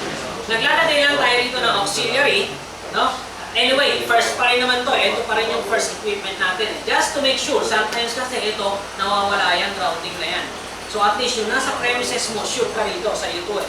Baka mamaya, merong mga repair na mangyari dito, tanggalin ito, nagkaroon ka ng ground fault, walang return path yung ground system mo. Kaya kailangan mo may separate ka. Para kung nagkaroon man dito ng lightning protection, may mag-bleed papunta rito. Actually, sabi nga nila talaga, ito, pag-bleed lang ito ng lightning. Yun lang ang purpose niya. Kaya nga meron, ang iba nga sinasabi nila, ang size lang nito, 14 mm, okay na Pero itong grounding conductor, nagbabago-bago size nito. Yung pumupunta, kung minsan makakita kayong transformer, malaking insulation, ang inilalagay nila is para wala nang isipan. Ang ginagawa ng mga yan, 100 na agad. Pero according to calculation ng mga ginawa nila, yung iba gumagamit nga lang ng 75 square millimeter, yung iba 80. Pero para mapabilis, mas madali ito, para madaling tandaan, 100. Ito yun. Pag malalaking insulation, ito yung sinasabi ko. Ang nagbabago-bago ang size nito, grounding conductor. Lumalaki yan ng mas mahigit dito. Depende sa size ng breaker. So again, alam niyo yung tawag na rito grounding electrode conductor. Fire pumps. Bilisan lang natin yung fire pumps. Ang fire pumps is fire pumps. Alam natin ang fire pump. Ito yung kinakailangan natin pag may sunog. Siya yung pagka nagkaroon ng sunog, pumulok yung sprinkler, siya yung handa. So, dalawang bomba natin sa fire pump room. The general philosophy behind code article is that circuit protection will shut down equipment before letting the supply conductor melt or melt from overload. Yan naman talaga, di ba? Kaya nga tayo nagbigay ng code. Para daw pagka nagkaroon ng problema, isa-shutdown niya yung system para hindi masunog yung conductor. Conductor hindi yung equipment na sineservisyohan niya. Ang pinoproteksyonan ng circuit breaker natin, meron kang load dito. Ang pinoproteksyonan ng circuit breaker mo is the wire, not the load. Kaya kung may nakasaksakan ng plancha dyan, nakasaksakan ng mga electric fan dyan, may nakasaksakan ng television, wala siyang pakialam doon. Ang binabantayan niya yung wire. Ito kasi yung pagka nasunog, mag-create ng sunog. Diba? So ito yon. So ayan ang binabantayan niya. So always keep that in mind. Ngayon, kapag ka ito ay fire pump, pag nagkakaroon ng problema itong load mo, pag nagkakaroon ng high current, dapat ititrip niya yung breaker. High current, trip niya yung breaker. Yung fire pump, pag hindi umandar ang fire pump mo, yung motor mo ayaw umandar. Pag ayaw umandar ng motor Yung tinatawag nating lock rotor current. Lock rotor, may ED. Lock rotor current. Itong lock rotor current, ito ay equivalent sa tinatawag nating starting current. Mataas yan, yung short. So, pag hindi umaandar ang motor mo, mataas ang starting current. So, pag ordinary motor lang yan at ayaw umandar, ang gagawin natin, ititrip natin ito. Magtitrip yan. Para maproteksyon mo pati yung motor. Pero sa fire pump, hindi. Pag ayaw umandar itong fire pump mo, bahala siya. Dire-diretso niya susuplayan yan. Wala itong overload protection. Dire-diretso lang. Ayaw mo umandar, bahala ka. Masunog ka na. Eh, para sa sunog ka eh. Alam mo, proteksyonan kita. Di ba? Parang bumbero na pumunta dyan. Oh, huwag pumunta dyan, makakasunog ka. Bumbero nga eh, di ba? So, ito ngayon, ganun din. Fire pump yan. Bayaan mo na siyang masira. Bayaan mo siyang masunog. Ito lang ang klase ng motor na hindi pinibaby. Ha? Ito, minsan ka na nga lang gamitin yan, ayaw mo pa. Diba? Pag may sunog ka lang naman, eh, mahal-mahal pa naman ang fire pump, medyo nalaga yan. Natutulog lang yan doon. Tapos, pag time na gagamitin mo at ayaw umandar dahil na-stock up, i-break ka pa yung breaker. No, hindi ginagawa yun ito. Wala itong overload protection. Fire pumps depart from this philosophy. Ito yung philosophy, di ba? Ito ngayon, sabi niya, exempted yan ng fire pump.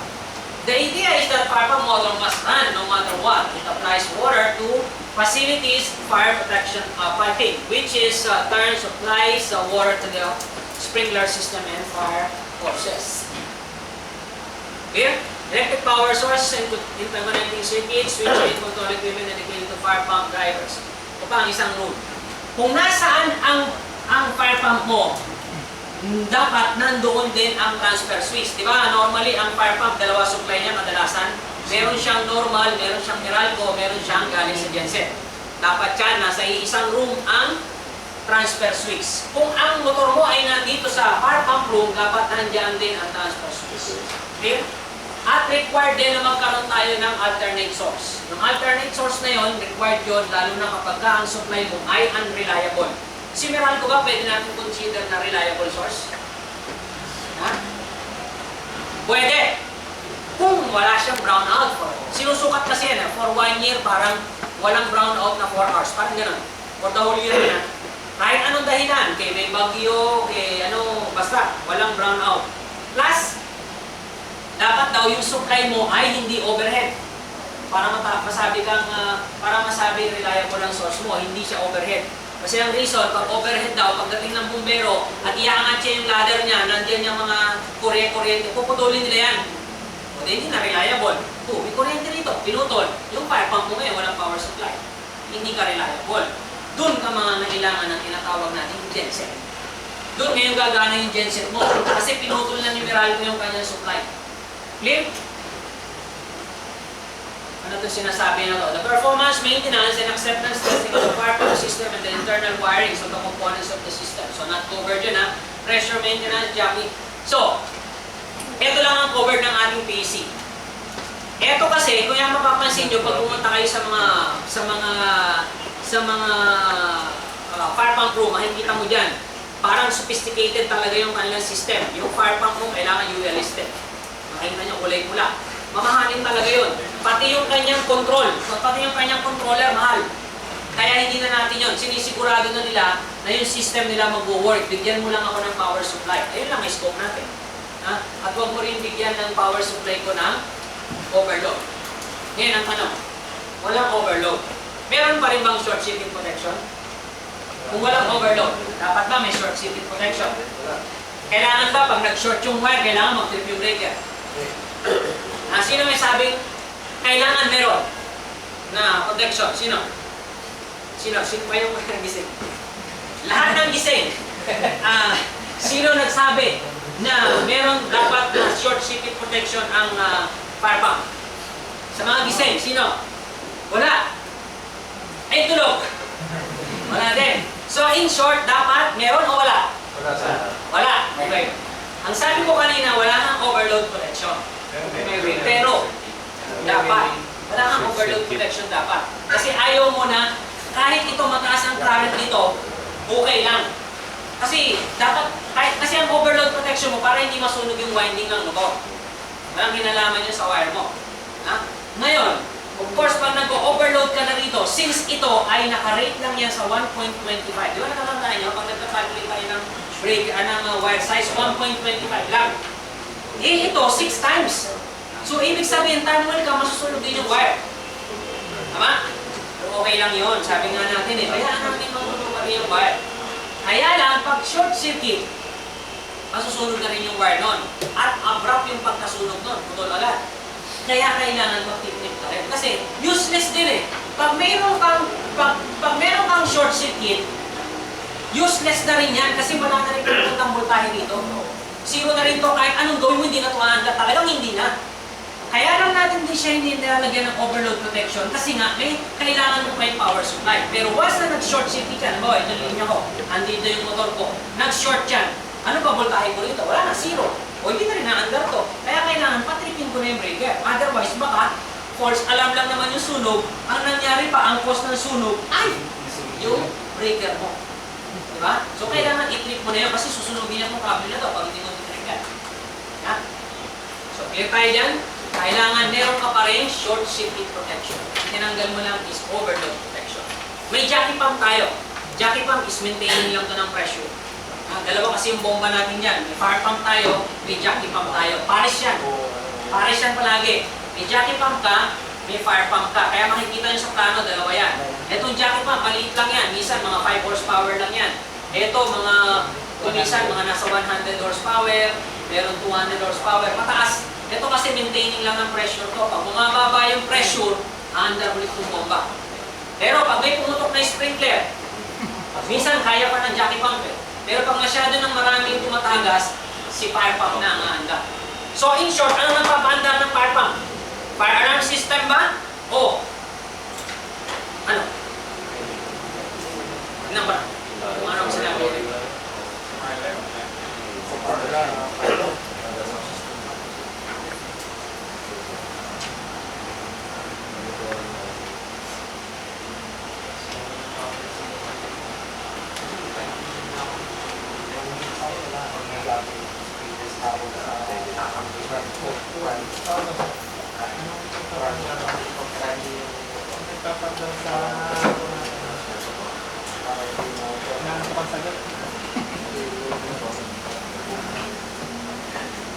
Nasa na ulit ako? Ipapanda ka. Kapamot pa. Ay talaga, masyado mong ulit. Yan ang sinasabi ko eh. So ano? Babara nga ng resistance, magugulatin pa. So ano? Ano nga nasa nga ba ulit kanina? Jockey pump, fire pump. O ano nagpapaanda ng fire pump? Ha? Ang nagpapaanda ng fire pump is ang andar yan kapag ka nag-loss na ng pressure yung system. Ay, pagka may pumutok na sprinkler, pag ginamit natin yung fire hydrant, saka lang andar to. Walang ibang nag-uutos doon kung hindi yung oil. Ngayon yung fire alarm mo, nakakonect yan itong ating system. Ibig sabihin, sa fire alarm mo, mag-a-alarm yun. Ibig sabihin, may dumadaloy na tubig. May pumutok na ng sprinkler, umaandar na yung fire pump ko. May dumadaloy, kaya meron silang flow switch na tinatawag. Flow switch yun, nakatap yun sa may daanan ng tubig. May proper yun na gumagano ng gano'n habang umaandar ng tubig. Umaandar dyan. At meron silang tinatawag na supervisory switch. Yung supervisory switch naman, baka mamaya yung bulb, isara mo. O, pag isinara mo yun, para sinabotahin mo yung building. Pag nagkaroon ng pumutok na sprinkler, pumutok yung tubig, mauubos agad. Kasi hindi naman naandar yung bomba. So, mag-a-alarm din yun pag tinamper mo yun. Dalawang switch ang nakakonect sa fire alarm. One is supervisory switch and the other one is the flow switch. Flow. Daloy ng tubig. Electric utility service, Meralco. On-site power genset. Clear? Ang gusto niyang mangyari, kung ito yung fire pump mo, ito yan, yung iba, ito yung fire pump natin, no? Sabi niya rito is power source from electric motor driven fire pumps. Service, utility, service point. Ang ibig sabihin lang nito, ang fire pump pinapayagan na magkaroon ka ng separate supply para sa kanya. Pinapayagan siya na hindi siya nakasama dito. Separate. Pansinin mo, hindi siya kumuha rito. Ang purpose kasi niyan, kuminsan pagdating ng bumbero, yung mga loko na yan, papatayin lang nila agad ang main. Eh kung dito nakakuha yung fire pump mo, dead din yung fire pump mo. So, niiwasan nila yun. Sa ibang bansa nga, pagpunta mo, meron silang tinatawag na fireman's cabinet. Pupunta lang yun doon, push button lang yun. Pag pindot niya yun, lahat ng power supply sa buong building, dead. Aandar lang sa kanila yung maliit na genset na ang pinapaandar nun, fire pump, fire alarm system, yung mga pressurization fan para pag bumababa ka ng hangganan, hindi mausok yung fire exit, yun lang. Kaso sa atin, maraming designer na hindi ko nang consider yung mga bagay na yan. Ginawa, nakarito siya, nakakuha dito. Ginagawa ng iba, talaga mong hindi rin naiisip. Ito yan, yung fire. Nandito yung main.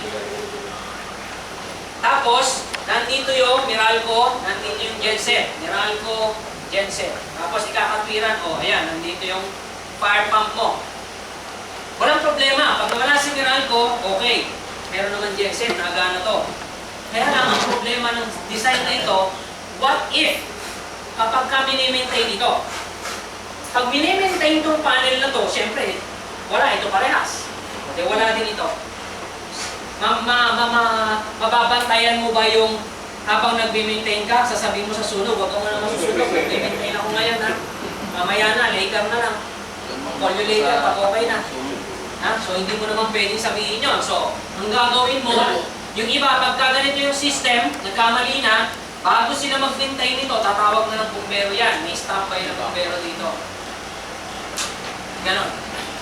Yun ang tamang proseso. Pero, kadalasan, hindi yun nangyayari kasi wala naman nangyayari disgrasya. Pero, once na nagkaroon ng disgrasya, liable yung mga taong involved dito.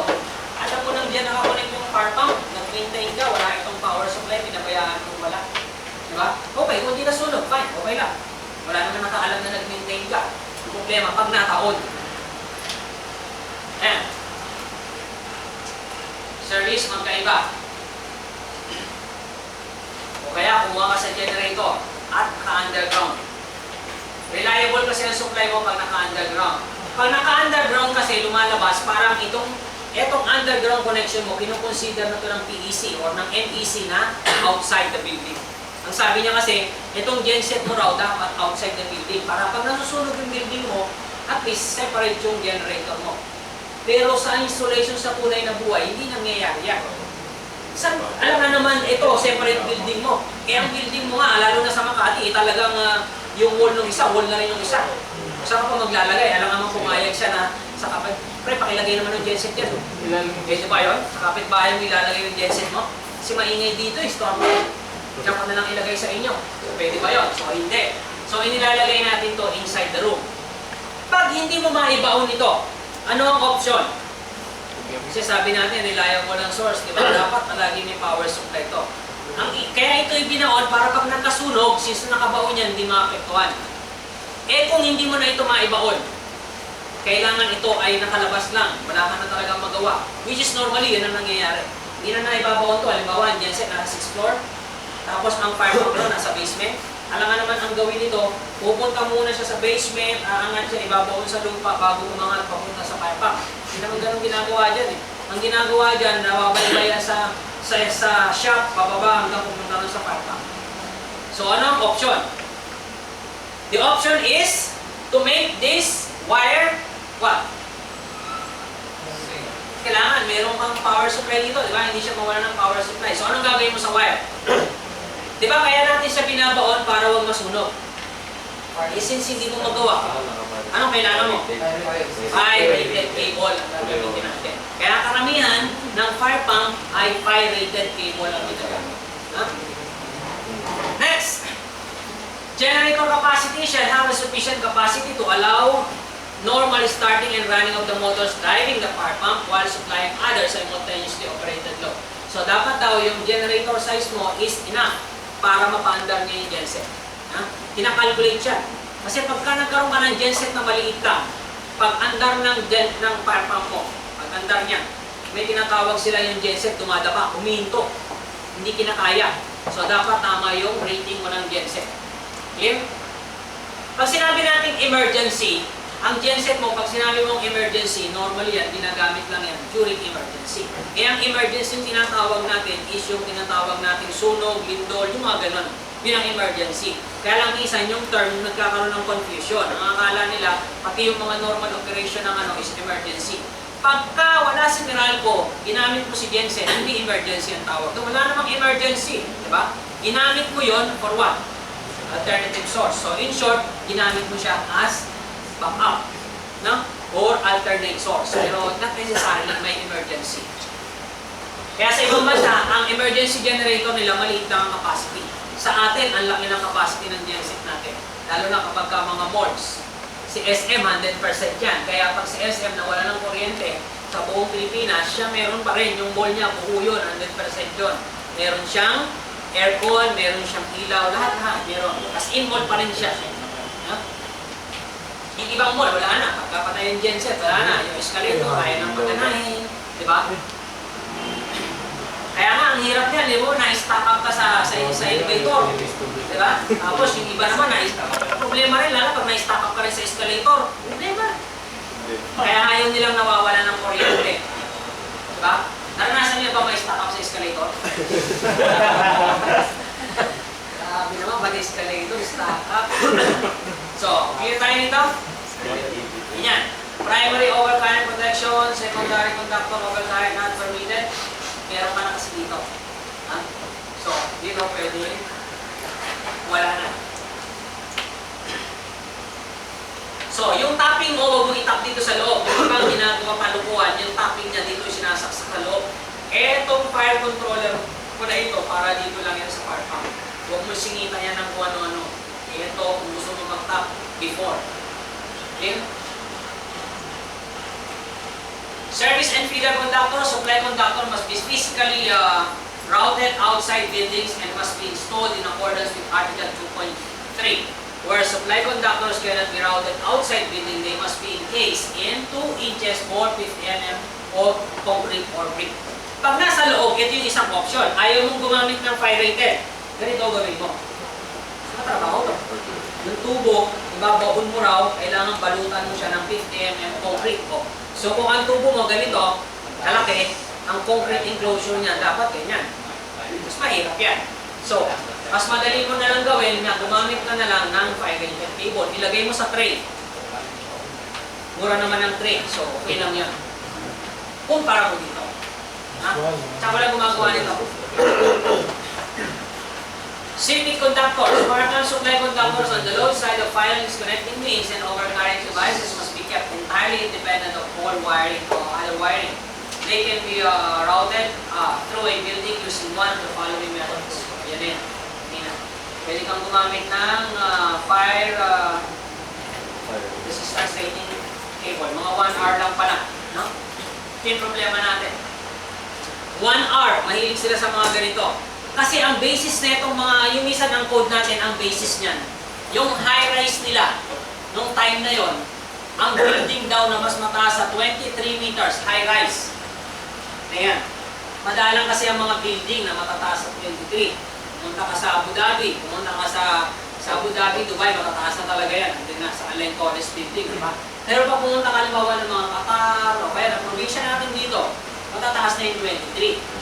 But here in Metro Manila, itong 23 na ito, paksiw lang ito. Ganito lang yan, baka building na ito lang yan, 23 na yan. Pero nandun pa rin tayo sa 1 hour rating. Hindi ka nakakasiguro na lahat ng tao nakababa na in 1 hour. Kaya dapat ito mataas na. Kaya ang mga designer, huwag kayong magugulat kung ang sasabihin nila sa inyo is 3 hours. Kasi kung i-consider na ngayon yung matataas na building. Ilan lang ito? Ilang story lang itong 23 mo na ito?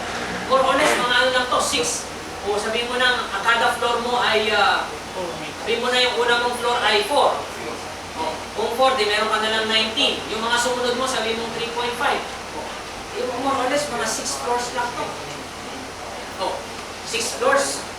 Pagka sinabi sa inyo 6 floors, pag dinescribe ng building, nakita mo yung building doon sa, yung mababa lang. Mababa na lang yung tawag dyan. Samantalang dati, high-rise tawag dyan. Ha? So, ito yung ating fire pump. Ganun pa rin, no? Yung full load current niya is 1.25 pa rin naman. Yung wire niya, sa mga motors, kadalasan ang ginagamit natin is yung 75. Kasi sinasabi nila, karamihan naman daw ng terminals hanggang 75 degrees lang. Kaya yung wire ginagamit nila pang 75 degrees lang. Diba yung wire mo may 60 degrees, may 75, merong 90. No, ang rating niya ay 75. So, branch safety conductors in a single fire pump must have a rating of not less than 120% of the motor full load current. As listed in table, blah blah blah. Hindi sinabing as listed on the nameplate. Sinabi ba? Wala. So, motor mo, titingnan mo sa table. Kung minsan kasi pag binabasa natin yung code, minsan nababypassing. Kahit kami nun minsan mga designers, mabubulat lang namin ng code pag talaga nagka-issue. Pag nako-question yung design mo, halimbawa may nag-question, sir, parang mali yung design nyo. Teka, tingnan mo namin sa code, basa. Doon niya rin, ano nga pa rin sinasabi dito, table, meron pa lang nakasulat na ganyan. Mga ganun So, nangyayari yan. Kaya, at least, sa inyo, alam nyo, marami yung pag-aaral natin dito sa code, at least alam nyo na importante pa rin. Next! Fire pump, ano ba sinasabi dito? Voltage drop. Ang voltage drop ay pinapayagan niya ang 15%. 15% during starting. Hindi during running, ay starting.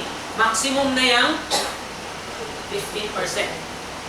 Clear, during starting yan. The voltage drop at the line terminals of a controller when the motor starts, lock rotor current must not drop more than 15%. Mataas kasi yun di ba? Kaya ang inaalaw natin talagang ilan lang ang voltage drop na natatandaan nyo, ilang percent lang? 5. Magmula sa source hanggang doon sa susuplayan. Okay yun. Pero during starting, pinapayagan yung 15 kasi mataas yung starting current mo Sabi natin, di ba, parang yung iba 8 times, 8 o 20 times yung iba nga sinasabi. Yung iba, parang yung iba, rule of thumb 6 times. Kung 6 times, papapayag siya na hanggang 15 lang. So kung halimbawa ang 230 volts, papayag siya ng 15% lower than 230. Kasi much lower than this one, baka hindi na umi-start yung motor. Clear? Minsan kasi yung voltage drop, parang hindi na naman yata nila na patinignan mo voltage drop calculation. Kinakalculate pa yan. Tignan mo lahat ng equipment natin. Ngayon, karamihan. Auto volt. Nagana magmula 10 hanggang 110 hanggang 220. Tapos, umiiyak ka sa 3% na nawala. Samantalang ang equipment mo magwo-work siya ng hanggang 50% difference. From full voltage to 110. Baka yung charger nyo, diba? 110 to 220 yan. So hindi na siya mukhang hindi na naman na-scrutinize masyado. But, doon muna tayo. Sumunod muna tayo sa system. Anyway, hindi naman lahat na nakakonect kasi sa system ay auto-volt. Yun ang reason. Hindi naman lahat ay auto-volt. So may mga equipment and devices tayo na kailangan mo pa rin yung rated voltage. So sumunod pa rin tayo sa calculation. For voltage drop, the number of wires okay. Okay, wires silicon data is smaller than. Ang gamit niya pa American wire gauge. Alam mo na itong picture na ito ay galing sa mga Mercano. So, AWG, so more or less, alam niyo naman yung mga sizing ng wire, no? Yung 3, siguro ano yan? 3, yun yan. So, ilang kaya yung 3? Yung 4, siguro. Ilang size yan? Diba, ang sizing mo is, tayo ang ginagamit natin, 14, 12, 10, 8, 6, 4, 2, 1. Kung merong 3 dyan, itong 14 mo, ito yung 2.0, 8.5, ito yung 5.5, ito yung 8.0, ito yung 14, 14, ito yung 22, ito yung 30, ito yung 38, tapos 0, ito na yung 50, 0, 0, ito na yung 60, o yung 0, tapos 0, 80, tapos yung 40, yung 100. Nasaan ngayon yung 3 na yun? So more or less, 38, 3, mas mataas dito. So siguro mga 20 something. So dito na, ito na ang gagamitin mo ngayon. Nandito ka na sa 30 square millimeter. So ang basa nun na square millimeter, hindi millimeter square. Okay? Good morning. So, talaga hindi naman afternoon.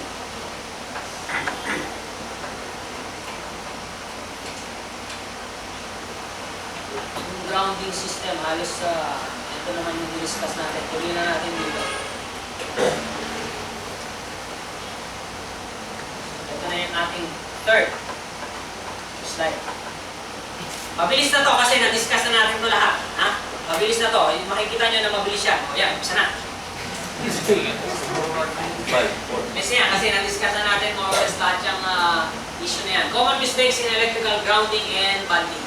Siya pa rin. Favorite niya talaga yung topic ng ating grounding system. It is important to ground metal parts to a suitable grounding electrode so that in the event of a ground fault, dangerous ground fault current will be shunted into the earth away from person, thereby protecting them against electric shock. So, parang sinasabi niya rito, it is important to ground metal parts to a suitable grounding electrode. Something is wrong with this one. Hindi yun ang makakapagpawala sa iyo ng electric shock. Electrical equipment must be grounded to ensure that the dangerous voltage on metal parts resulting from a ground fault can be reduced to a safe value. This is correct. Next, electrical equipment must be grounded so that sufficient fault current will flow to the circuit protection device to quickly open and clear the ground fault. For example, a 20 ampere circuit breaker will trip and de-energize a 240 ground fault to a metal pole that is grounded to wrong. 25 na dito. 240 divided by 25 is it 20? Of course not. 240 divided by 25. Bilang. Kahit hindi tayo mag-calculate ito, pare-parehas ako na bahala. This is less than 10. Tama? Parang may dapat pa tayo pare-parehas. 240 divided by. Then, next, when electrical current is given multiple conductive paths on which the flow current will only take the path of this resistance. Why electrical grounding and bonding? The most controversial and misunderstood concepts in the code. The most neglected subject by electrical practitioners. When improperly installed, it may result to physical injuries, costly damage to electrical facilities, or even death to individual. Its utility, power, telephone, cable, TV, has its own grounding electrodes. Electrical grounding and bonding circuit follows the basic law of electricity. So, magkakaiba man yan, pero sabi ko nga kanina, it should be bonded sa ilalim. Kung papayag nga lang silang bonded dyan, kada room mas maganda. Yung principle na sinabi ko, ba't siya hapay na ayaw nga nila? So, the least, yun ang minimum ha. Hindi na nangangahulugan na yung telecom ko at saka yung electrical, pag pinag-bond ko yan kada floor, mali. Tama pa rin yun. Mas maganda nga yun eh. Huwag lang itong lightning. Talagang ayaw ng lightning natin yan. Delikado yan kasi pag yung lightning mo, tinaktak ko pa yun yan kung saan pa namamasyal pa yan. Ha? Lalo na yung mga tinatawag natin ngayon ng mga early streamer device, yung talagang nag-i-invite na siya ng lightning. So lightning protection, parang medyo ano nga yun eh. Lightning protection actually, hindi niya pine-prevent na tamaan yung building mo. Ha? Yung iba yung conception nila. Lightning protection, pag meron ako yan, hindi tatamaan yung building ko. Mali. Mas lalo ka nga tatamaan. Kaya ka naglagay doon, gusto mo tamaan ka agad para tamaan ka sa tamang lugar. Hindi yung, pag wala kang lightning protection, pwede yung tumama kung saan-saan. Kasi yung lightning, maghahanap talaga ng patya na dadaluyan. Even yung metal, kahit na sabihin mo concrete yung ano mo, konkreto yung building mo, concrete is a conductor. So, kailangan meron kang mas mababang resistance para pag kinulat niya yung lightning, dire-diretso niyang ibabawa sa earth. So, lightning protection will not prevent your building from or being hit by lightning. You are inviting lightning actually. Kaya meron tayong tinatawag na early streamer device. Yung early streamer device, ito, early streamer device, EST something. Ang principle niya, isa makakita kayo sa supplier, ganyan pa itsuhan niya. Tapos meron niyan dito, merong base. Tapos may conductor yan, bababa hanggang dun sa earth. Isang dalawa pang conductor, hinihingi niyan para meron daw redundant. Ito, kapag ka nagkakaroon ng cloud formation, ito, nagkakaroon siya ng, para siya nagkakaroon ng sariling charge. Nag-iinit siya sa taas, hindi natin nakikita. Kahit siya, baka hindi rin niya nakikita. So, ganun yan. Diba? So, ngayon, ayan, parang nagiging lalong na-attract dito yung lightning. So, in short, dito yung tatama. So, ipababa niya lang doon.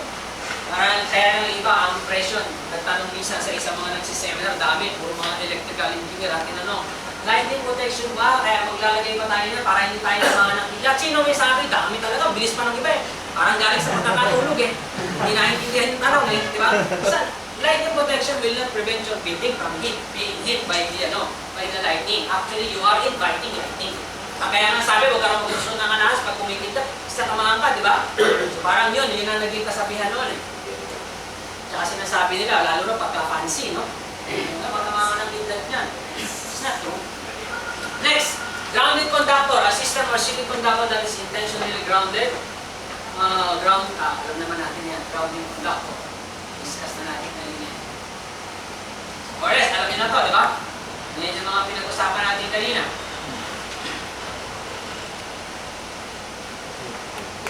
Grounded conductor is designed to be a current carrying conductor. Dati kasi, kapag binibilang yung current carrying conductor, hindi nila sinasama yung neutral. Kasi yung sinasabi nila, yung neutral naman, dinadaluyan lang ng kuryente yan kapag ka sa unbalanced system. Pero ngayon kasi, ginagamit natin yung neutral natin as ating, ginagamit na natin siya as circuit conductor. So, kasama na siya ngayon. Okay? So, neutral, ito natin yan. Na-define na natin yung mga tao.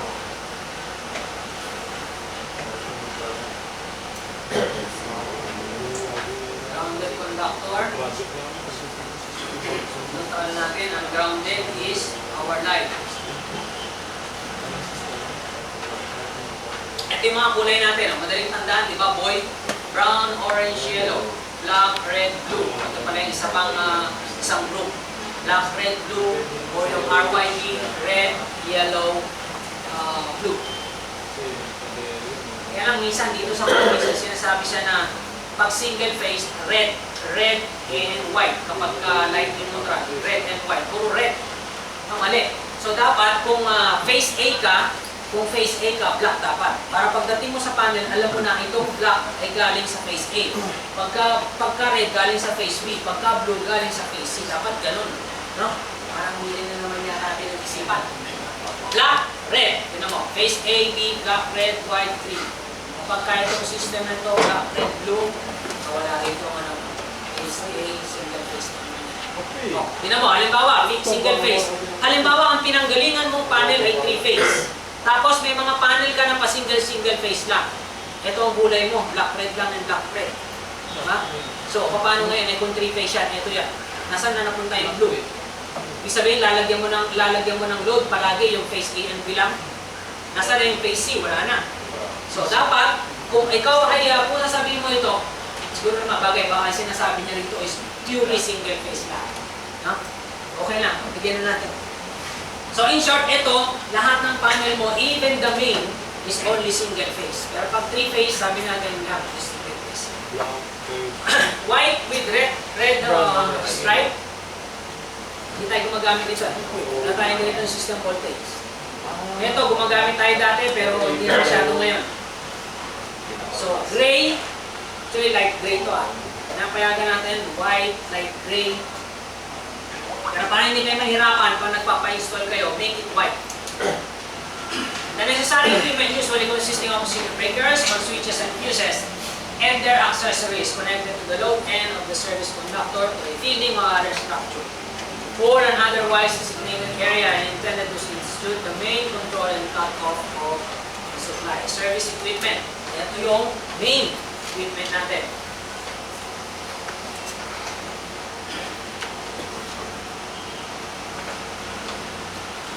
Service, so pwede mga sub, ito yung mga normally meron siyang mga equipment, disconnect equipment sa loob. So it's either circuit breaker, it's either fuse.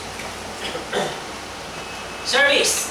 Ito yung sinasabi ko kanina. The connection between the utility from Meralco to our line is service point. Yun ang ating definition. Service drop, pero pag galing sa ilalim, service lateral. So yung galing dito sa labas na to, yung kabuuan na yan, tawag natin sa conductor ng kulay red na yan is service entrance. Conductors. Yan ang puro red. Service drop, service equipment. service entrance conductor. Ito. So, tandaan nyo lang yung mga terms. Service equipment, service entrance conductor, magmula dito, pupunta sa metro, galing sa metro, hanggang doon. Sa service equipment, ang tawag natin is service entrance conductor. Service drop, ang connection between the two service point. So, kung minsan ito pumasok hanggang dito, ganun pa rin. Ang service point mo kung saan nag-connect ang utility at saka ang ating wiring sa loob. Hindi porke nasa labas, nasa loob yung isa, magkakaiba na kayo ng definition. Discuss na natin pa kanina. Mga branch unit tayo, feeder. Entrance conductor. Feeders. Then branch units. Then outlets. Then devices. Outlet, lighting outlet or lighting luminaire. Kung minsan ang tawag na ngayon natin dito, hindi minsan, ang tawag na natin dito is luminaire. Sometimes they call it, still they call it lighting fixture. Pag sinabi mong luminaire, it's an old name, lighting fixture. Tanggap na yan parehas. Yun kasi yung kagandahan sa ating sa Pilipinas. Pag kami narinig tayong bago, tanggapin na rin natin. Kaya na rin. Kasi siya to luminaire. Luminaire. British ko narinig po na yung luminaire. Lighting fixture tayo noon pa. Pag sinabi mong lighting fixtures, buo yun. Sama yung housing, sama yung bulb, sama yung reflector, yun yung tinatawag natin ano. Pagka ito lang, bulb lang, tawag mo dyan. Ha? Pero itong kabuuan na to, luminaire yan. Or lighting fixture. Service equipment, disconnecting means. Yeah. From meter, may disconnecting means tayo. Outside. So, si Meralco, hindi niya papayagan ang disconnecting means mo bago mag-metro, ha? Palaging after the meter yan. Kasi baka mamaya nga naman, kung nandito disconnecting means mo, di napapatay mo yan, nakakalimutan mo yung metro yan, depende ka mag-connect dito. Di ba nang hindi niya nalalaman? Oo yan. Yung classmate ko dati, nahuli yung kanilang tinitiran. Ang merong ginawa yung electrician siguro, dating-dati pa, binutas yung tubo dito sa likuran. Tapos meron yung wire na nakalabas.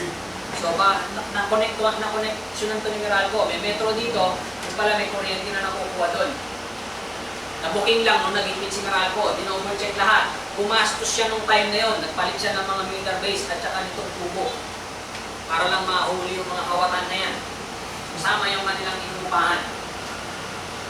Madali lang naman ang calculation ni Meralco. Kukumpitin niya yan ng kung how many years, kung ano yung difference ng dapat mong bayaran sa actual na yung consumption mo without your jumper at saka yung with jumper. Calculate niya yung difference nun, i-multiply niya yan kung ilang years na nagsimula na magbayad hanggang sa dulo. Ganun lang naman siya mag-calculate. Hindi niya na pinapahirapan sarili niya. So, ito yung point of entry natin. Okay. Ito yung sinasabi ko kanina, violation service to connect is not permitted in a bathroom. Of course, this is very obvious.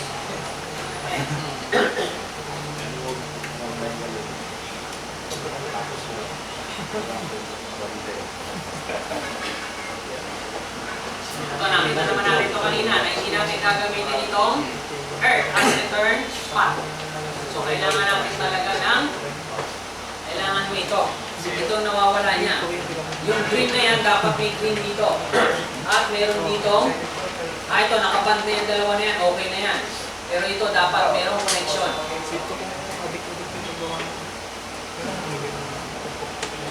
Ang green to, kanina. Yan. Neutral, nakaiwalay. Ground, nakaiwalay. Dito ginajumper dyan, hindi rin ito ginajumper doon. Doon lang sa umpisa.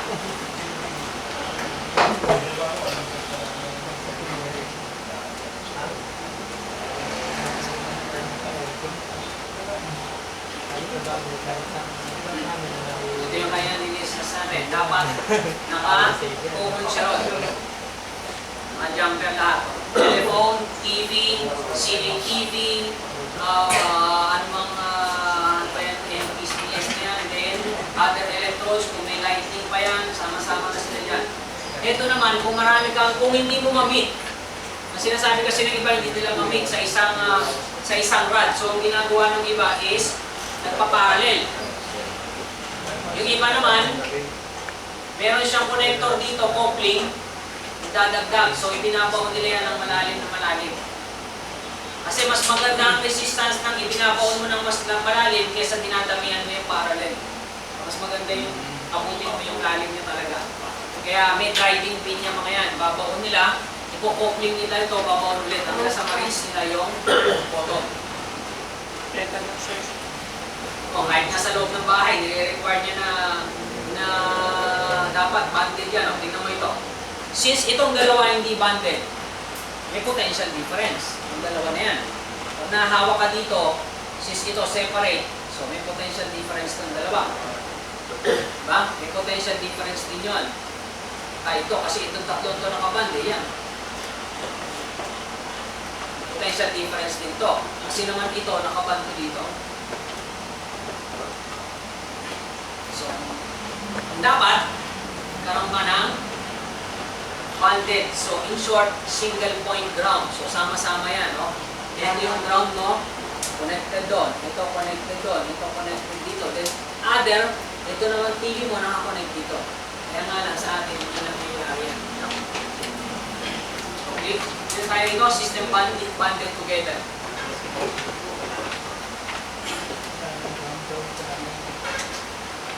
Hindi.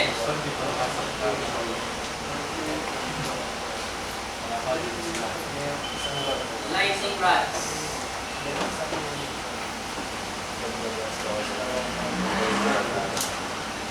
Wala ka kasing sarili na grounding system dito. Grounding system na service equipment mo sarili, tsaka mo ito ibang ng dalawa. Huwag kang umasa dito sa grounding system ng lightning connection. Clear? Yan. Meron kang sarili.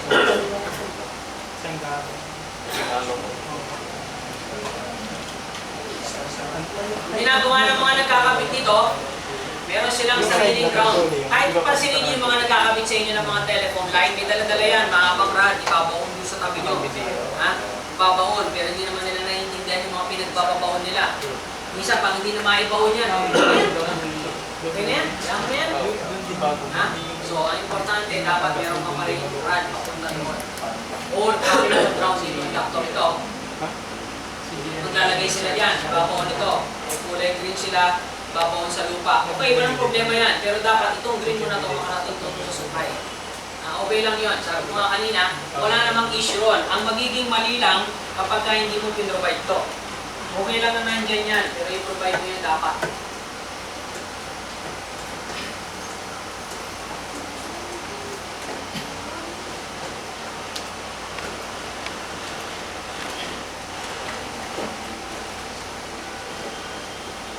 Ito, combo naman to sa dalawang to.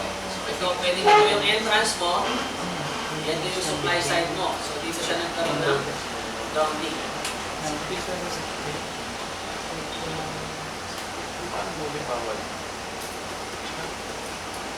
Grounded properly because you already have this green wire. Kahit wala na ito. Actually wala naman ito eh. Parang ang dinedesignate lang niya ito is yung earth. So kahit ano pa ang resistance nito, walang issue. Kasi nga meron pa naman nito.